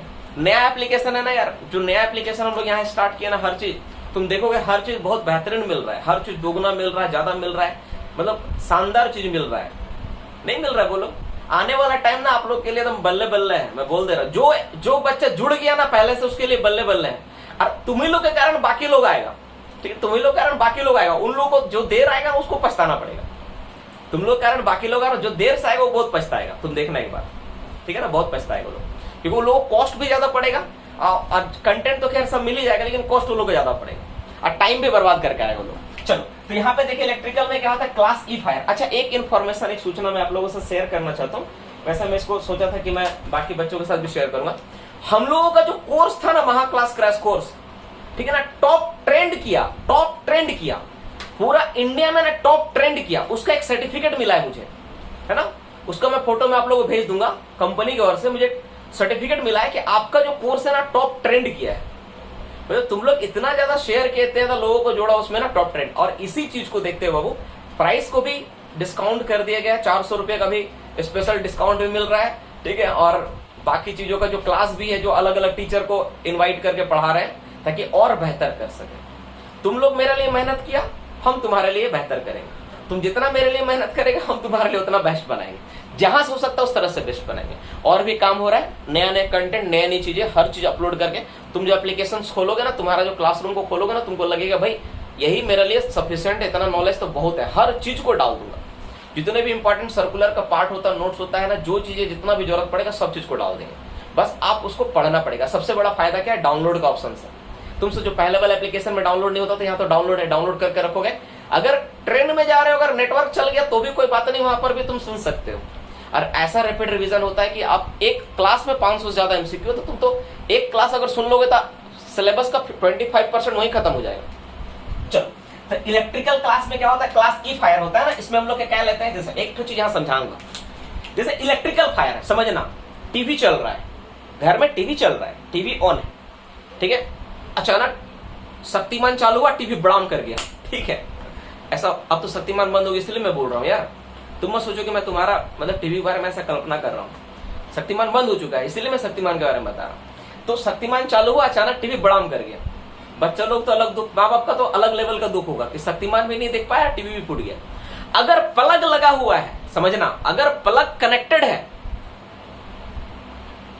पावर जा रहा है, it is a electrical fire. समझना, प्लग लगा हुआ है, पावर जा रहा है, इलेक्ट्रिकल फायर है। उधर से आया पापा, अरे क्या कर दिया तुम लोग, प्लग खींच के खोल दिए, अभी भी आग लग रहा है टीवी में, क्लास ए फायर। अंतर समझ में आया? बेसिक अंतर क्या, क्लास ई क्लास ए में 90% बच्चे इस बात को समझ ही नहीं पाते हैं। मतलब क्लास ई फायर लाइव इलेक्ट्रिक फ्लो के दौरान जब कोई आग लगता है उसको क्लास ई फायर बोलेंगे। पंखा चल रहा है, चलता हुआ कंडीशंस में करंट फ्लो हो रहा है और आग लगा हुआ है, क्लास ई फायर। और अगर पंखा बंद है और आग लगा हुआ है तो क्लास ए फायर। अभी भी नहीं समझ में आया क्या? क्लियर हुआ कि नहीं हुआ? आ गया ना? हाँ, थैंक यू। अगर आ गया है तो यस करें, कमेंट कर देना, यस करके रिप्लाई दे देना कि हाँ सर आ गया मुझे समझ में। तो ई क्लास का फायर का मतलब क्या होता है? वैसा फायर जो क्या हुआ है, जिसमें क्या हो गया बाबू, जिसमें आग क्या हुआ है। ई क्लास का फायर मतलब जिसमें करंट फ्लो हो रहा है, आग लगा हुआ है। ए क्लास में करंट नहीं फ्लो हो रहा है, आग लगा हुआ है। अब देखो, तो इसको हम लोग बोले ई क्लास फायर। इसमें क्या होगा, जितना भी लाइव मतलब यहाँ पे दो वर्ड आता है माइनिंग में ना, दो टर्म आता है, लाइव और डेड, लाइव एंड डेड। याद रखना, लाइव का मतलब तुमसे कभी अगर पूछ दे डेफिनेशन में what is the meaning of life, ठीक है, तो तुम ही मत बोलना कि the thing which is move from one place to another place, which can breathe, which can digest something, जो भी अलग अलग यार, पाचन श्वसन खाना पीना जो भी है, वो चीज कर पाता उसको जिंदा आदमी बोलेंगे, लाइफ बोलेंगे। अरे वो डेफिनेशन है, लाइफ का मतलब इसमें करंट फ्लो हो रहा है, वो लाइव है। और डेड का मतलब इसमें करंट फ्लो नहीं हो रहा, वो डेड है। सिंपल है। लाइव का डेफिनेशन आप लोग में अलग है, ठीक है। वो जीव विज्ञान वाला आपसे नहीं पूछ रहा है। कभी भी आपसे पूछे तो समझना जीव विज्ञान वाला आपसे नहीं पूछा जाता। लाइव का मतलब यहाँ पे, तो लाइव चीज में अगर करंट लगेगा तो उसको क्या बोलेंगे, क्लासीफायर। अब चौथा क्लास का जो है ना सबसे इंटरेस्टिंग ये वाला लेते हैं, ठीक है, जिसको बोलते हैं किचन फायर। किचन फायर बोलते हैं हम लोग, इसको बोलते हैं क्लास एफ फायर बोलते हैं, क्लास एफ फायर बोलते हैं ना। क्लास एफ बोलते हैं इसको, के फायर भी बोलते हैं। इसका दो नाम है, के भी बोलते हैं, एफ भी बोलते हैं, के भी बोलते हैं। एफ इसलिए क्योंकि A B C D E F, और के इसलिए क्योंकि किचन फायर है ना। तो अब सवाल आता है सर इसको अलग काहे किया? देखो, इसको अलग इसलिए किया बाबू, इमेजिन करो, ठीक है, नहीं तुम लोग का नाम नहीं लेंगे, इमेजिन करो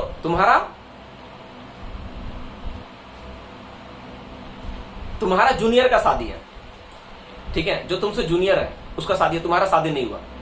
अब तुम अच्छा से इमेजिन कर पाएगा, तुम्हारा जूनियर है उसका शादी है, ठीक है, इमेजिन करो उस जूनियर का शादी में, ठीक है, खाना बन रहा है। शादी में तो मोटा मोटी 1000-2000 तो आदमी आ ही जाते हैं, 2000 आदमी का खाना बन रहा है, इमेजिन करके देखो, ठीक है। अब क्या हुआ, वहां पे आग लगी है, ठीक है। या फिर तुम्हारे क्लासमेट लोग को पता चला कि भाई जूनियरों का शादी कर रहा है, हम सीनियरों का भी तो कुमार है, जूनियरों का शादी, वो भी कॉलेज का ही लड़की से, मेरा नजर से कैसे चुप गई, ठीक है। तो इस चक्कर में मान लो कि तुम लोग पहुंच गए शादी में कि भाई चलो इसका शादी का बैंड बजा देते हैं, ठीक है, लगा दिए। तुम लोग कर तो सकते नहीं कुछ, आग ही लगा सकते हैं, लगा दिया आग। आपस में आग लगाने की कोशिश की, आग नहीं लगा तो बोला चलो यहीं पे आग लगा देते हैं। अब इमेजिन करो खाना बन रहा है, वहां पे आग लग गया। अब अगर उस कंडीशन में आग लगता है बाबू, उस कंडीशन में अगर आग लगता है तो क्या होगा? अगर कोई भी आदमी आके बुझाएगा, कुछ भी चीज से बुझाओ, तो क्या बुझाने के नॉर्मली आदमी इस्तेमाल करता है? पानी, बालू। कोई फायर एक्सटिंग्विशर है, कोई ज्यादा समझदार है तो फायर एक्सटिंग्विशर ले आएगा, CO2 टाइप वाला, ABC टाइप वाला, मोनोमोनियम फॉस्फेट वाला के ढकेल दिया, पूरा को पूरा पाउडर सब खाना में चला गया। अब खाना में वो जो खाना बना उस खाना को कौन खाए? पूरा का पूरा खाना बर्बाद, ठीक है। तो उस चीज पे दिमाग लगाया, बोला एक ऐसा एक्सटिंग्विशर बनाया जाए जो स्पेशली के और एफ फायर के लिए, मतलब किचन फायर के लिए, यानी किचन में रखा हुआ सामान में अगर तुम आप छिड़कते हो उसको तो दूषित नहीं होगा, खराब नहीं होगा, उसको भी व्यक्ति ग्रहण कर सकते हैं। तो तुम्हारा दोस्त, तुम्हारा जूनियर समझदार निकला, ला के रखा होगा, मार दिया, आग बुझ गया, तुम लोग रह गए देखते, बोले चलो यार अब खा के ही चलते हैं, कैसा बना इसका टेस्ट कर ले, ठीक है। अब रिप्लाई जरूर देना कहानी कैसा लगा, ठीक है। तो सर स्टार्टिंग में मजा आ रहा था लेकिन बाद में मजा नहीं आया सर। यार हर कहानी का दुखद अंत हो जरूरी थोड़ी ना, सुखद भी होने दो कभी कभी, सुखद अंत तो जरूरी नहीं है ना, कभी दुखद भी होना चाहिए। चलो ठीक है, तो समझ में आया। अब हम लोग बात करते हैं इसके बाद एक्सटिंग्विशर से related, this is the most important part of the class. आज के क्लास का सबसे इंपॉर्टेंट पार्ट है एक्सटिंग्विशर के बारे में, कि कौन सा एक्सटिंग्विशर कहां पे इस्तेमाल करना चाहिए, उस हिसाब से हम लोग देखते हैं कौन सा एक्सटिंग्विशर कहां पे इस्तेमाल होगा। देखो सबसे इंपॉर्टेंट बात क्या है, समझने लायक बात क्या है, वो समझने लायक बात क्या आएगा यहाँ पे कि जो एक्सटिंग्विशर यूज कर रहे हैं वो वहां पे एप्लीकेबल है कि नहीं। तुम सोच के देखो, पहले सोचो बुझ सकता है कि नहीं। अगर बुझ सकता तो कर देंगे। जैसे मान लकड़ी में आग लगाए, तो लकड़ी में अगर आग लगाए तो पानी से बुझ सकता है कि नहीं, यस और नो। तुम सोच के देखो, बस यस और नो में जवाब दो। क्या लकड़ी में बुझा सकता है, पानी से बुझा सकता है? यस, तो यस इस्तेमाल करेंगे। पानी, water is the good extinguisher, ठीक है, फॉर वुडन फायर। लकड़ी में लगा हुआ आग के लिए पानी जो है बहुत अच्छा एक्सटिंग्विशर काम करेगा। तो पहला ये वाला हो गया, ठीक है। दूसरा क्या है, ठीक है,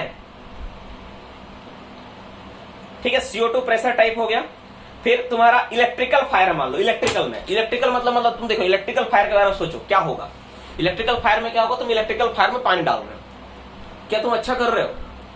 लकड़ी वाला तो चलो काम चल गया, वही सोच के तुम, कोई तुम्हारा मित्र दिखा रहे लकड़ी में पानी मार के बुझा दिया था मेरा दोस्त, तो हम इलेक्ट्रिकल में पानी मार देते हैं, क्या होगा?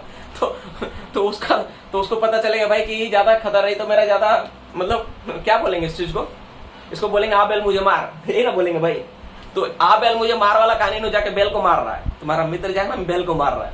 अगर कोई इलेक्ट्रिकल फायर में पानी से बुझा रहा है तो क्या कर रहा है, बेल को जाकर ढूंढ रहा हो, ठीक है। तो वो कहानी, आ बेल मुझे मार तो फिर भी चलो अच्छा है। तो इस कंडीशन में क्या कर सकते हैं हम लोग, इस कंडीशन में अगर इलेक्ट्रिकल में आग लगा, तुम सोच के देखो इलेक्ट्रिकल अपरेटस हमेशा क्या होता है, कंडक्टर होता है। कंडक्टर मतलब क्या, मेटल है, जस्ट थिंक इट, मेटल है, कंडक्टर है, मतलब उसमें टेम्परेचर अगर बढ़ेगा तो क्या होगा, टेम्परेचर हाई रहेगा, हवा में रहेगा हमेशा। ऑक्सीजन कट अप कर पाओगे, पॉसिबल नहीं है, हवा में है वो, ठीक है। यानी तुमको सोर्स का टेम्परेचर कम करना होगा। सोर्स का टेम्परेचर कम कैसे करोगे, यानी ठंडा करना होगा। बर्फ तो डाल नहीं सकते हो, पानी भी नहीं डाल सकते हो। ऑप्शन क्या बच रहा, ऑप्शन बच रहा CO2।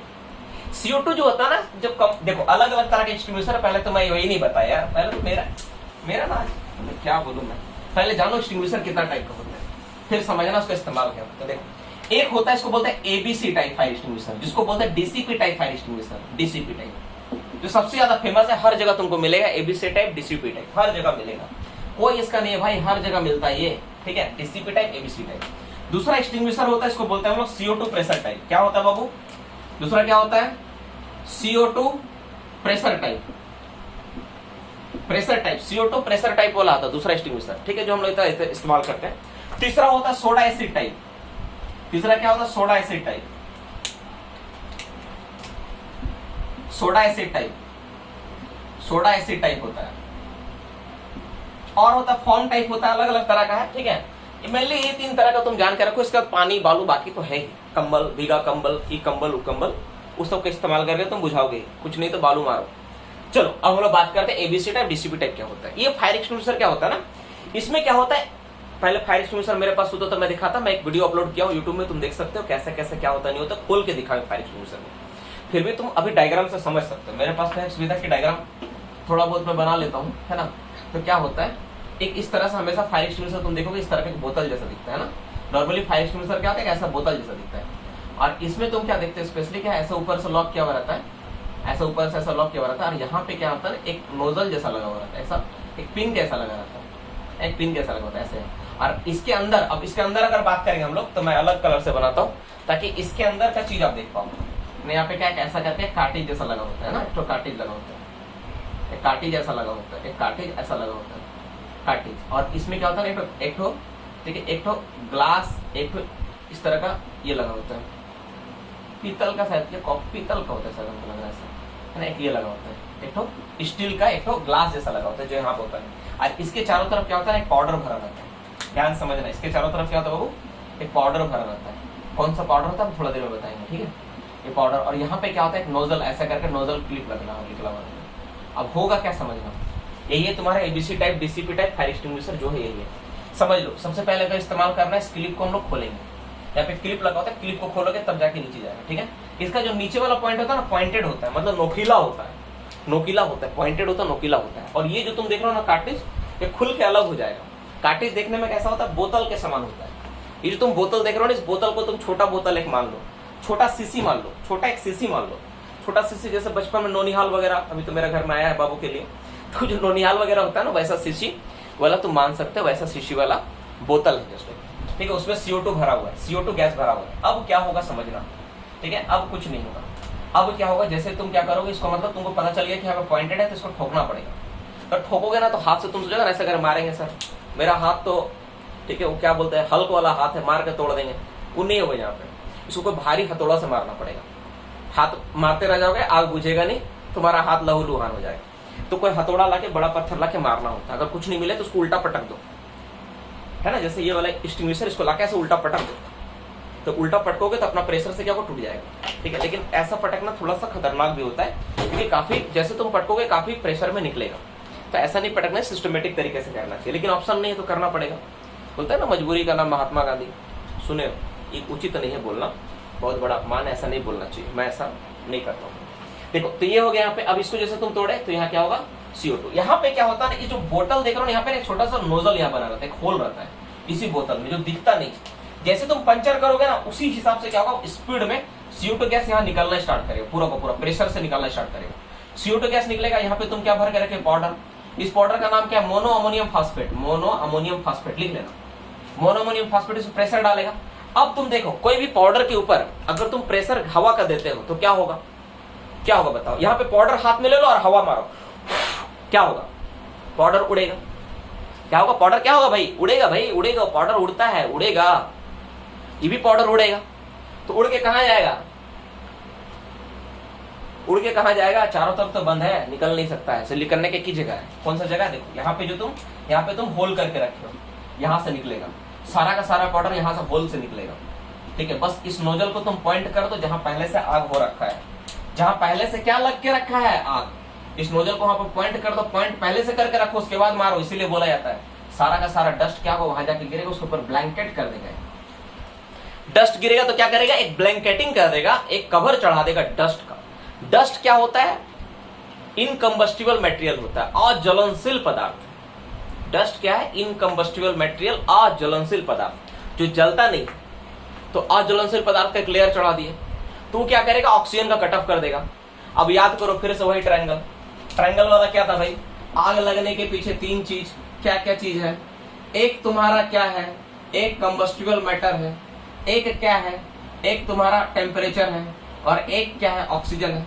तो तभी जाके आग रहेगा। अब देखो यहाँ पे तुम क्या किया, ऑक्सीजन का कट ऑफ किए। ऑक्सीजन का कट ऑफ कैसे किया, यहाँ पे तुम डस्ट छिड़क दिए, पूरा डस्ट से कवर कर दिए, ब्लैंकेटिंग कर दिए। तो जो आग रहेगा वो आग क्या होगा, पूरी तरह कंट्रोल में होकर बुझ जाएगा, उसका हो जाएगा स्वाहा। क्या हो जाएगा, क्या हो जाएगा, स्वाहा। जैसे स्वाहा हो गया तो आग बुझ गया। ठीक है, माइंस में खुशी का लहर छा जाएगी चारों तरफ, लोग खुश हो जाएंगे कि भाई आग बुझ चुका है। तो एक इस तरह इस्तेमाल करते, इसको बोलते हैं ABC टाइप या DCP टाइप। ठीक है, dry chemical powder, DCP। ABC मतलब ABC, क्यों, क्योंकि A for solid, B for liquid और C फॉर गैस, हर जगह इस्तेमाल करते, इसलिए इसको ABC टाइप बोलते हैं। साथ में इसका इस्तेमाल कहीं कहीं इलेक्ट्रिकल फायर में भी किया जाता है, इसलिए इसको मतलब सबसे अच्छा माना जाता है और हर माइंस में तुमको मिलेगा। ठीक है, तो इस चीज को याद रखना। दूसरा क्या है, CO2 pressure type. CO2 pressure type में कुछ नहीं होता है, एक सिलेंडर होता है तो CO2 गैस भरा रहता है, बस उसको भल्ब लगा हो तो उस भल्ब को खोलोगे CO2 गैस निकलेगा, बंद कर दोगे बंद हो जाएगा। किसी दिन कैसा करना मत please, you are requested to.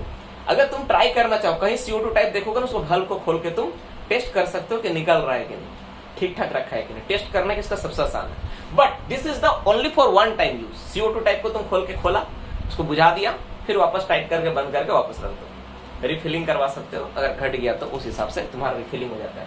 तो CO2 टाइप में एक फायदा होता है कि उसको तुम रीयूज कर सकते हो। ABC टाइप केवल वन टाइम के लिए होता है। और आजकल तो एक बड़ा लेटेस्ट आया है, बॉल वाला फायर एक्सटिंग्विशर। शायद देखा है कि नहीं, तुम्हें पता नहीं।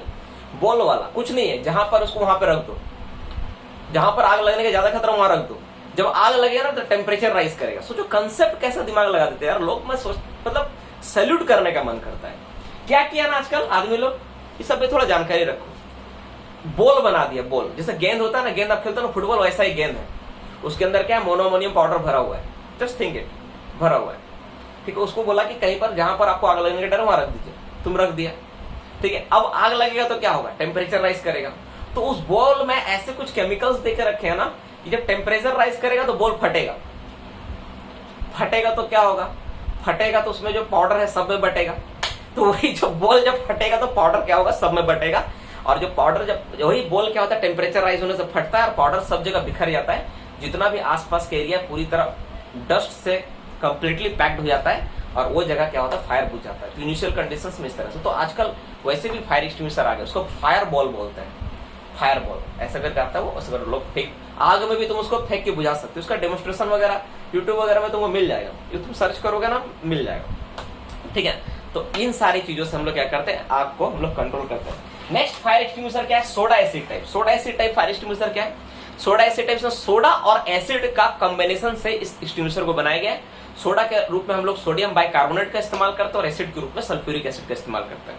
ठीक है, इन दो चीजों के बारे में इस्तेमाल करते हैं। इसके बारे में और भी डिटेल्स बता सकता हूँ, पर हमको लग रहा है कि कुछ एमसीक्यू, ये सारी चीजें हम लोग कभी क्लास में काफी डिटेल्स में पढ़े हैं, है ना, काफी डिटेल्स में हम लोग करके किए हैं। तो आज का क्लास तो एक्चुअली इस पर था नहीं, लेकिन आज पता नहीं क्या मेरा मूड हुआ, ठीक है, कि एक्चुअली रिविजन्स और तैयारी का टॉपिक है ना, अभी हम लोग तैयारी पे जुड़े हुए हैं, हम लोग का मेन टारगेट एग्जाम है। तो अभी तो ये सब चीज का तो पहले से रिकॉर्डिंग वगैरह आपको तो मिल जाएगा, खैर ठीक है ना। तो खैर आज का टॉपिक था, मन किया पता नहीं पढ़ाने का, कैसे हम पढ़ा दिए, ठीक है ना, पता नहीं क्या हुआ आज पढ़ा दिए।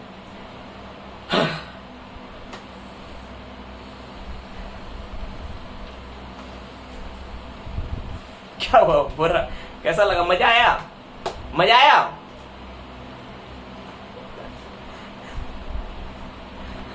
बोले मेरा अंदर वाला जो चीज है ना मेरा अंदर वाला चीज को मत जगाओ, मेरा अंदर वाला चीज को मत जगाओ। हर एक चीज है ना बाबू, जितना तुमको बोरिंग लगता है ना, हर एक चीज को ना काफी इंटरेस्टिंग ढंग से पढ़ाया जा सकता है, पढ़ाया गया है। जो बच्चे है ना पहले वाले सब जानते हैं, इसीलिए वो आज भी 2 साल बोल रहा हूँ, लास्ट ईयर 2 साल का, लास्ट ईयर के जून से स्टार्ट किया ना बैच, जून से अभी तक कंटिन्यू क्लास कर रहे हैं। और देखोगे ना जो बच्चा गया भी है ना वो छोड़ के फिर वापस आया है।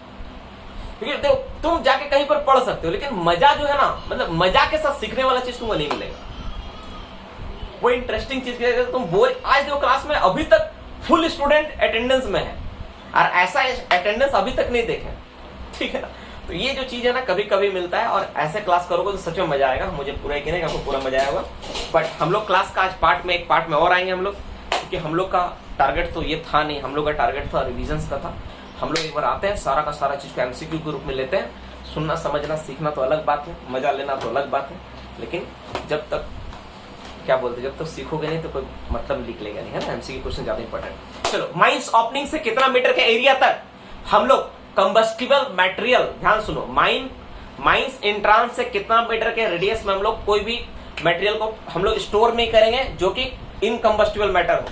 कितना मीटर? 15 मीटर के अंदर हम लोग नहीं स्टोर करेंगे, ठीक है। नेक्स्ट क्वेश्चन, माइन एंट्रांस से कितना मीटर तक कोई भी चीज जो होगा परमानेंट स्ट्रक्चर सब फ्लेम प्रूफ मटेरियल का बना होगा, कितना? 10 मीटर तक होगा। नेक्स्ट क्वेश्चन में बात करेंगे हम लोग, ये जो नियम है 15 मीटर वाला, जिसमें हम लोग कोई भी कंबस्टिबल मेटेरियल को स्टोर नहीं कर सकते हैं, यह नियम किन चीजों पे लागू नहीं होता है?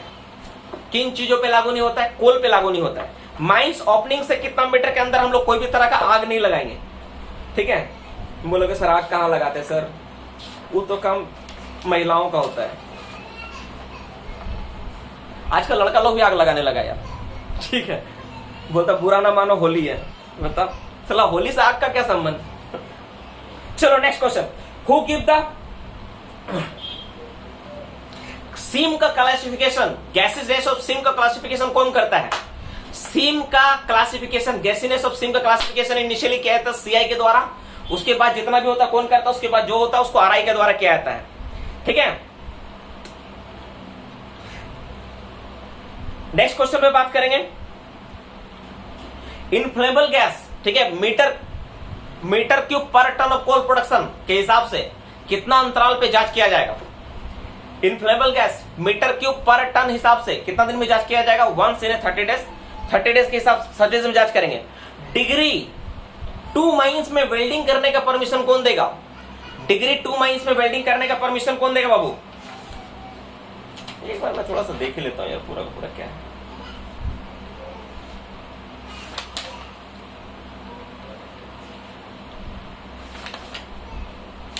चलो हो गया। डिग्री 2 माइंस में कौन देगा? मैनेजर साहब। डिग्री 3 माइंस में कौन देगा? डिग्री 3 माइंस में कौन देगा? आरआई से मिलेगा। नेक्स्ट क्वेश्चन में बात करेंगे, जो मेरा, ठीक है, ग्राम्स रेशियो जो होता है, grams ratio CO form by क्या होगा? सीओ फॉर्म बाय, नीचे में क्या लिखा है? सीओ फॉर्म बाय क्या लिखा है? Grams ratio. O2 क्या? O2 सिर्फ नहीं होगा, O2 कंज्यूम, है ना, O2 कंज्यूम होता है। ग्राम्स रेशियो कितना परसेंट ऑक्सीजन पे ऑक्सीडेशन बंद हो जाएगा? कितना परसेंट ऑक्सीजन पे ऑक्सीडेशन बंद हो जाता है? 2% पे। कितना टेम्परेचर पे ऑक्सीडेशन रेट डबल हो जाएगा? कितना टेम्परेचर पे ऑक्सीडेशन का जो रेट होता है डबल हो जाता है? कितना पे? 10 डिग्री टेम्परेचर पे ऑक्सीडेशन रेट डबल हो जाता है।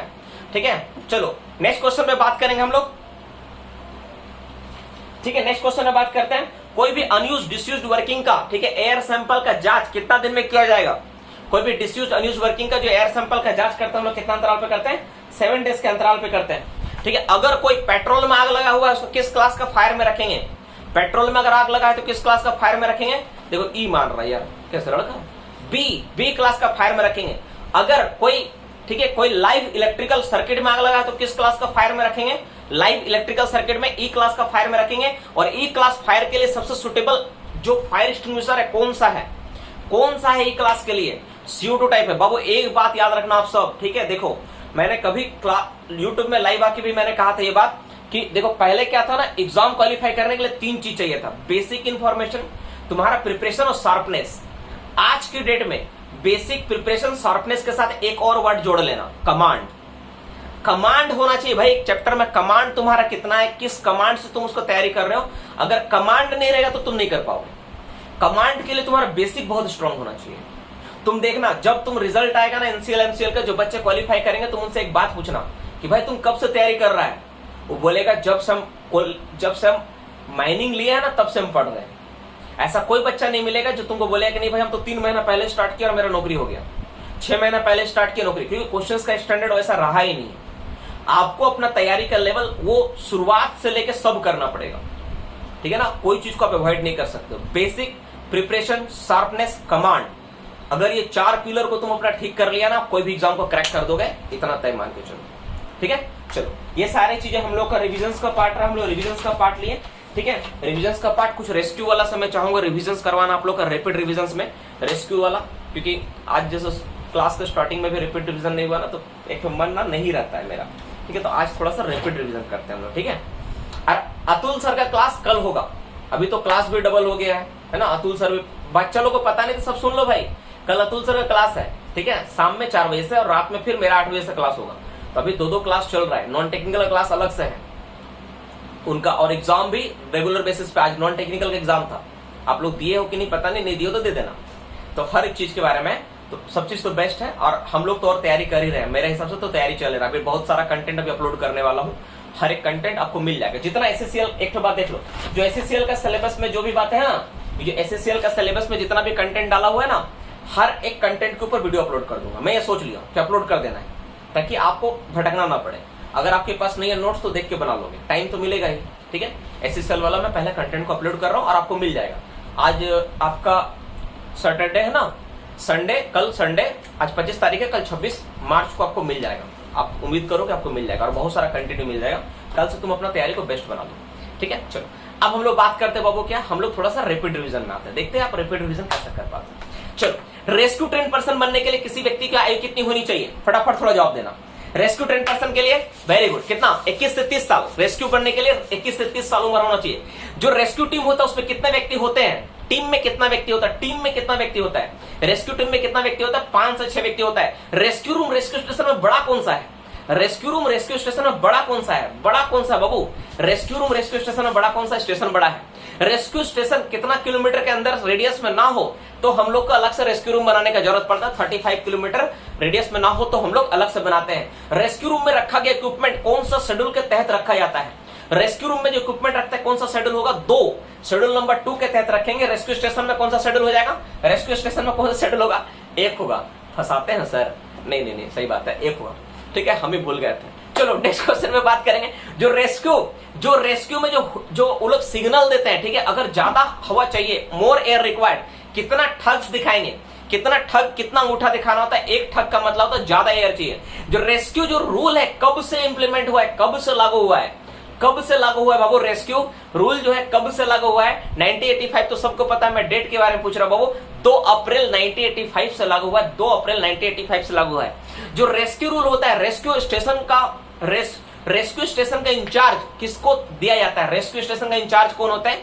किसके अंदर होता है रेस्क्यू स्टेशन का इंचार्ज? उसको क्या कहते हैं? क्या कहते हैं बाबू? उसको क्या कहते हैं हम लोग? Superintendent. Very good, superintendent of the mines बोलते हैं हम लोग। सुपरिंटेंडेंट होते हैं वो रेस्क्यू स्टेशन को, उनके अंडर में। सुपरिंटेंडेंट कितना दिन से अधिक एब्सेंट होने पर उनके जगह पे किसी और को अपॉइंट करना पड़ेगा? कितना दिन से अधिक? 60 दिन से अगर ज्यादा अगर एब्सेंट हो जाते हैं तो उनके जगह पे किसी और व्यक्ति को लाके बैठा देना पड़ेगा। सुपरिंटेंडेंट साहब का जो अपॉइंटमेंट होता है किस फॉर्म के अधीन होता है, किस फॉर्म में होता है, वो किस फॉर्म में होता है, फॉर्म 1 के अधीन होता है। रेस्क्यू करते समय जो व्यक्ति जो एपरेटस पहन के जाते हैं उस एपरेटस को क्या कहते हैं हम लोग, रेस्क्यू करते समय जो रेस्क्यू ट्रेन पर्सन जो एपरेटस पहनते हैं उसको क्या कहते हैं हम लोग, वेरी गुड, SCBA कहते हैं, SCBA। SCBA, सी का मतलब क्या है, SCBA में सी का मतलब क्या है, सी स्टैंड्स फॉर, सी किस चीज के लिए इस्तेमाल होता है, सी का मतलब होता है कंटेंट, कंटेंट है ना, content, self content self rescuer. वह कौन सा डिवाइस है रेस्क्यू से रिलेटेड जो, ठीक है, जो हर एक वर्कर को पहन के जाना अनिवार्य है। कौन सा डिवाइस है जो हर एक वर्कर पहन के जाता है, self content self rescuer, SCSR, सारे वर्कर पहन के जाते हैं और ये हर डिग्री के ऐसी माइंस अंडरग्राउंड के लिए एप्लीकेबल है, हर डिग्री में पहन के जाना अनिवार्य है, ठीक है ना, कोई ऐसा माइंस नहीं है जो नहीं जाएगा। जो मेरा ऐसा कौन सा device rescue train person use करते हैं जिसके जरिए अगर कोई व्यक्ति जिसका सांस बंद हो गया है, दिल का धड़कन रुक गया है, तो उसके जरिए उसको पुनः जीवित किया जा सकता है, उसको क्या कहते हैं हम लोग, उसको कहते हैं रिवाइविंग ऑपरेटर। क्या कहते हैं हम लोग, रिवाइविंग ऑपरेटर। जो रिवाइविंग ऑपरेटर होता है उसको कुछ उदाहरण देना है, क्या क्या रिवाइविंग ऑपरेटर जो इस्तेमाल होता है, क्या क्या मैंने नाम बताया है, वेरी गुड, पल्मोटर, ठीक है, मैक्सामेन, और क्या है, पल्मोटर, मैक्सामेन, नोवक्स, ठीक है, ये सारे ऑपरेटर्स हैं जो हम लोग इस्तेमाल करते हैं। कोई व्यक्ति अगर तुम्हारा ये क्या बोलते हैं, कोई व्यक्ति को अगर आर्टिफिशियली ब्रीदिंग देना हो तो हम लोग उसके जरिए देते हैं।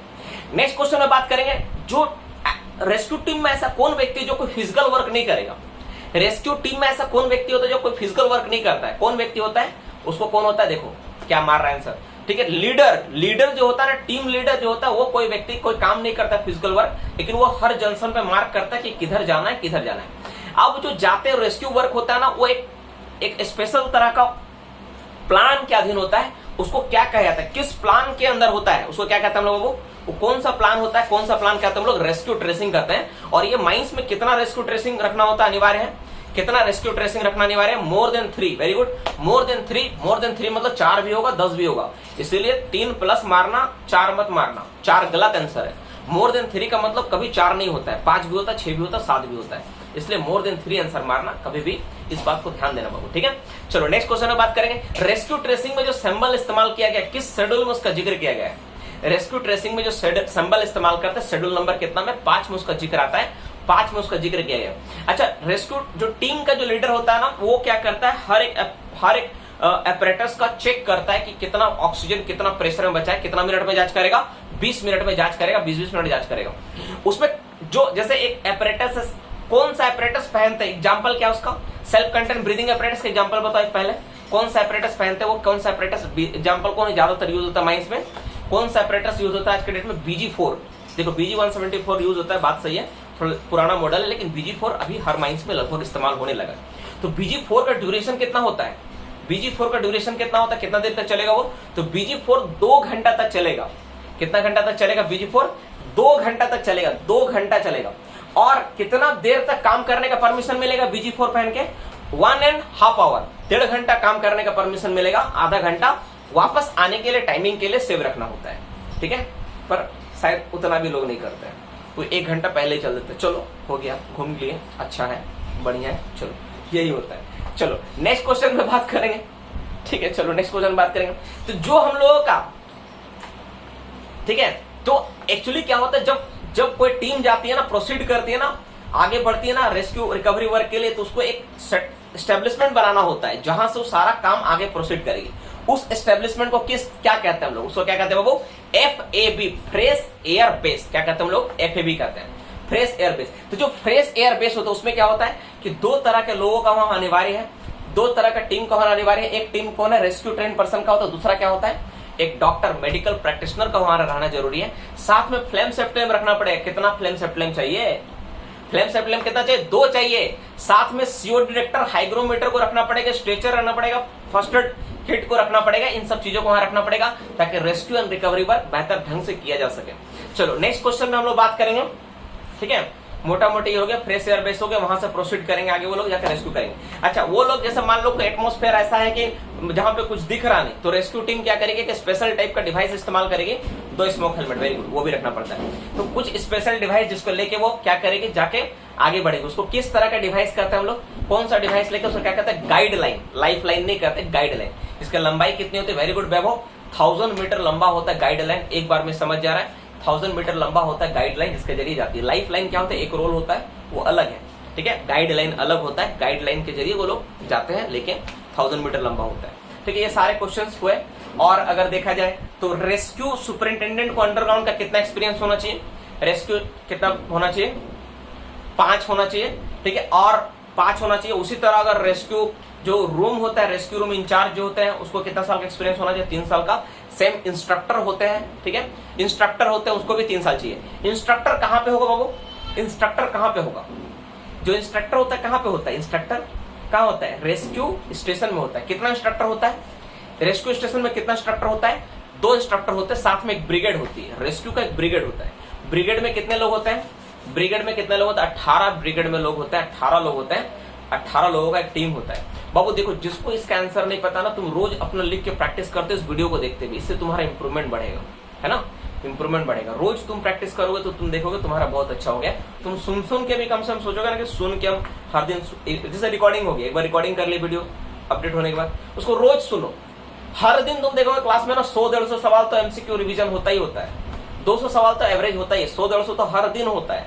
तो तुम उसको रोज सुनो, तुम्हारा इंप्रूवमेंट ऐसे ही हो जाएगा, ठीक है ना। तो ये हो गया। अच्छा, और सवाल लेते हैं। टोटल रेस्क्यू टीम, जो रेस्क्यू टीम होती है उसको टोटल कितना क्या करना होता है, जो रेस्क्यू टीम होती है टोटल उसको कितना प्रैक्टिस करना। अरे बाप रे बाप, मेरे सवाल पूछने से पहले जवाब मार दिया, 8 कितना प्रैक्टिस करना होता है, 8 प्रैक्टिस करना होता है, 4 माइंस में 4 स्टेशन में, बस यही चाहिए बाबू, है ना। जो तुम आंसर मार दे रहे हो ना कि सर आप सोच रहे हैं आप ये सवाल आने वाला है, देखिए ये जो चीज है ना यही चाहिए, इसी को बोलते हैं कमांड। मतलब तुम जब कमांड कर लोगे ना तो तुम पहले समझ जाओगे कि भाई ये चीजें होने वाला है, ये चीज सर पूछने वाला है, सर का ये सवाल आ सकता है। चलो, बहुत अच्छा लगा आज का क्लास आप लोगों के साथ, अभी इतना देर तक हम बिताए, ठीक है, ठीक है। आपको भी मन नहीं कर रहा होगा जाने का, मुझे उम्मीद है पूरा, ठीक है, मुझे भी नहीं कर रहा है, ठीक है, लेकिन क्या करें, मजबूरी है मजबूरी नहीं एक्चुअली। चलो, बहुत टाइम हो गया, बाय, गुड नाइट, ठीक है, लंबा क्लास चला बहुत ज्यादा, ठीक है, सभी को बाय, गुड नाइट, शुभ रात्रि। अच्छा, एक बात मैं बोलूंगा, ठीक है, जो दोस्त यार फ्रेंड अगर कोई भी कोर्स को अभी तक परचेस नहीं किया, करना चाह रहा महाक्लास क्रैश कोर्स को परचेस, तो बस उसके लिए एक ही रिक्वेस्ट मैं करूंगा बाबू कि अगर कोई दोस्त फ्रेंड, ठीक है, अगर कोर्स को परचेस करना चाह रहा तो उससे रिक्वेस्ट करना है कि ज्वाइन कर ले, ठीक है। अगर अभी ज्वाइन कर लिया ना तो कभी पछताना नहीं पड़ेगा, बाद में पछताना पड़ेगा। तुम लोग एक बात और नोटिस कर रहे हो, सर फी थोड़ा कम कर रहे हैं, फी जो है ना, फी को कम नहीं किया गया, थोड़ा बहुत ऑफर दिया गया है, 200-400 का हमेशा ऑफर थोड़ा दिया गया है। अभी नया एप्लीकेशन लॉन्च हुआ, इसलिए ये सारी चीजें जो बाद में आएंगे उनको थोड़ा सा, तो जो बाद में आएगा, मेरे पास तो जानबे करते हो कि एक ही नियम होता है कि जितना लेट से जो आता है उसको कोर्स का फी ज्यादा पे करना होता है, हर बार ऐसे ही हुआ है, ठीक है नहीं। और बच्चों लोग कमेंट भी करते हैं कि सर आप कैसे हैं, पहले महीना 700 मांग रहे थे, अगला महीना 1500 मांगते हैं, फिर अगला महीना 2100 मांगते हैं, ऐसा करके ऐसा कोई करता है क्या? मेरे पास यही सिस्टम है, हर किसी का पता नहीं है। तो अगर अभी कोई ज्वाइन करना चाहता तो बोल देना, अभी ऑफर में भी है और बहुत अच्छा रहेगा क्लास, है ना, बेस्ट है सभी के लिए। तो थैंक यू डियर स्टूडेंट, और एक बार फिर से आप सबका बहुत बहुत धन्यवाद कि तुम मतलब इतना शेयर किया कि इसको ट्रेंड करवाए कि टॉप ट्रेंड में आ गया और उसका सर्टिफिकेट भी मिला है। मैं सर्टिफिकेट आपके साथ भी शेयर करूंगा जो मुझे सर्टिफिकेट मिला है, आप खुद देखोगे तो आपको भी लगेगा कि नहीं भाई हम लोग इतना शेयर किया कि सर का इतना बच्चा लोग जुड़ा। और जितना तुम करोगे मैं तुम्हारे लिए हमेशा खड़ा रहूंगा, ठीक है। जितना रिक्वायरमेंट होगा, जैसा रिक्वायरमेंट होगा, जितना बेस्ट हो सकता है, आप जैसे बोलोगे मैं हर हिसाब से मैं आपके लिए तैयार खड़ा रहूंगा, जब भी आप बोलोगे उस हिसाब से। और अभी बहुत सारा चीज अपडेट होना बाकी है और होगा भी। तो thank you dear student, thank you so much. आने वाला टाइम में तो बहुत बड़ा बड़ा चीज चेंजेस दिखेगा, ठीक है। अभी तुम देख के तो तुम सोच भी नहीं पाता होगा सर अचानक इतना इतना चीज बड़ा बड़ा चीज हम लोग के ले आए, मतलब एक अलग से टीचर ला दिए, जरूरत नहीं था, फिर भी नॉन टेक्निकल क्लास फ्री कर दिए। तो अभी और भी बहुत मजेदार, प्लस रोज एग्जाम हो रहा है एमसीक्यू टेस्ट वाला, तो अभी और भी चीज मिलेगा, ठीक है ना, आप सोच नहीं सकते। चलो थैंक यू बाबू, सभी को बाय, गुड नाइट, शुभ रात्रि, ठीक है। नेक्स्ट क्लास हम लोग कल से स्टार्ट करते हैं, कल अतुल सर का क्लास है, कल मेरा भी क्लास रहेगा। तब तक के लिए बाय, गुड नाइट, अच्छे से पढ़ाई करो, तैयारी करो और इस बार जी जान से लगो कि इस बार निकाल ही लेना है, ठीक है। चलो बाय, गुड नाइट बाबू, और फीडबैक जरूर देना यार, क्लास कैसा लगा तुमको आज।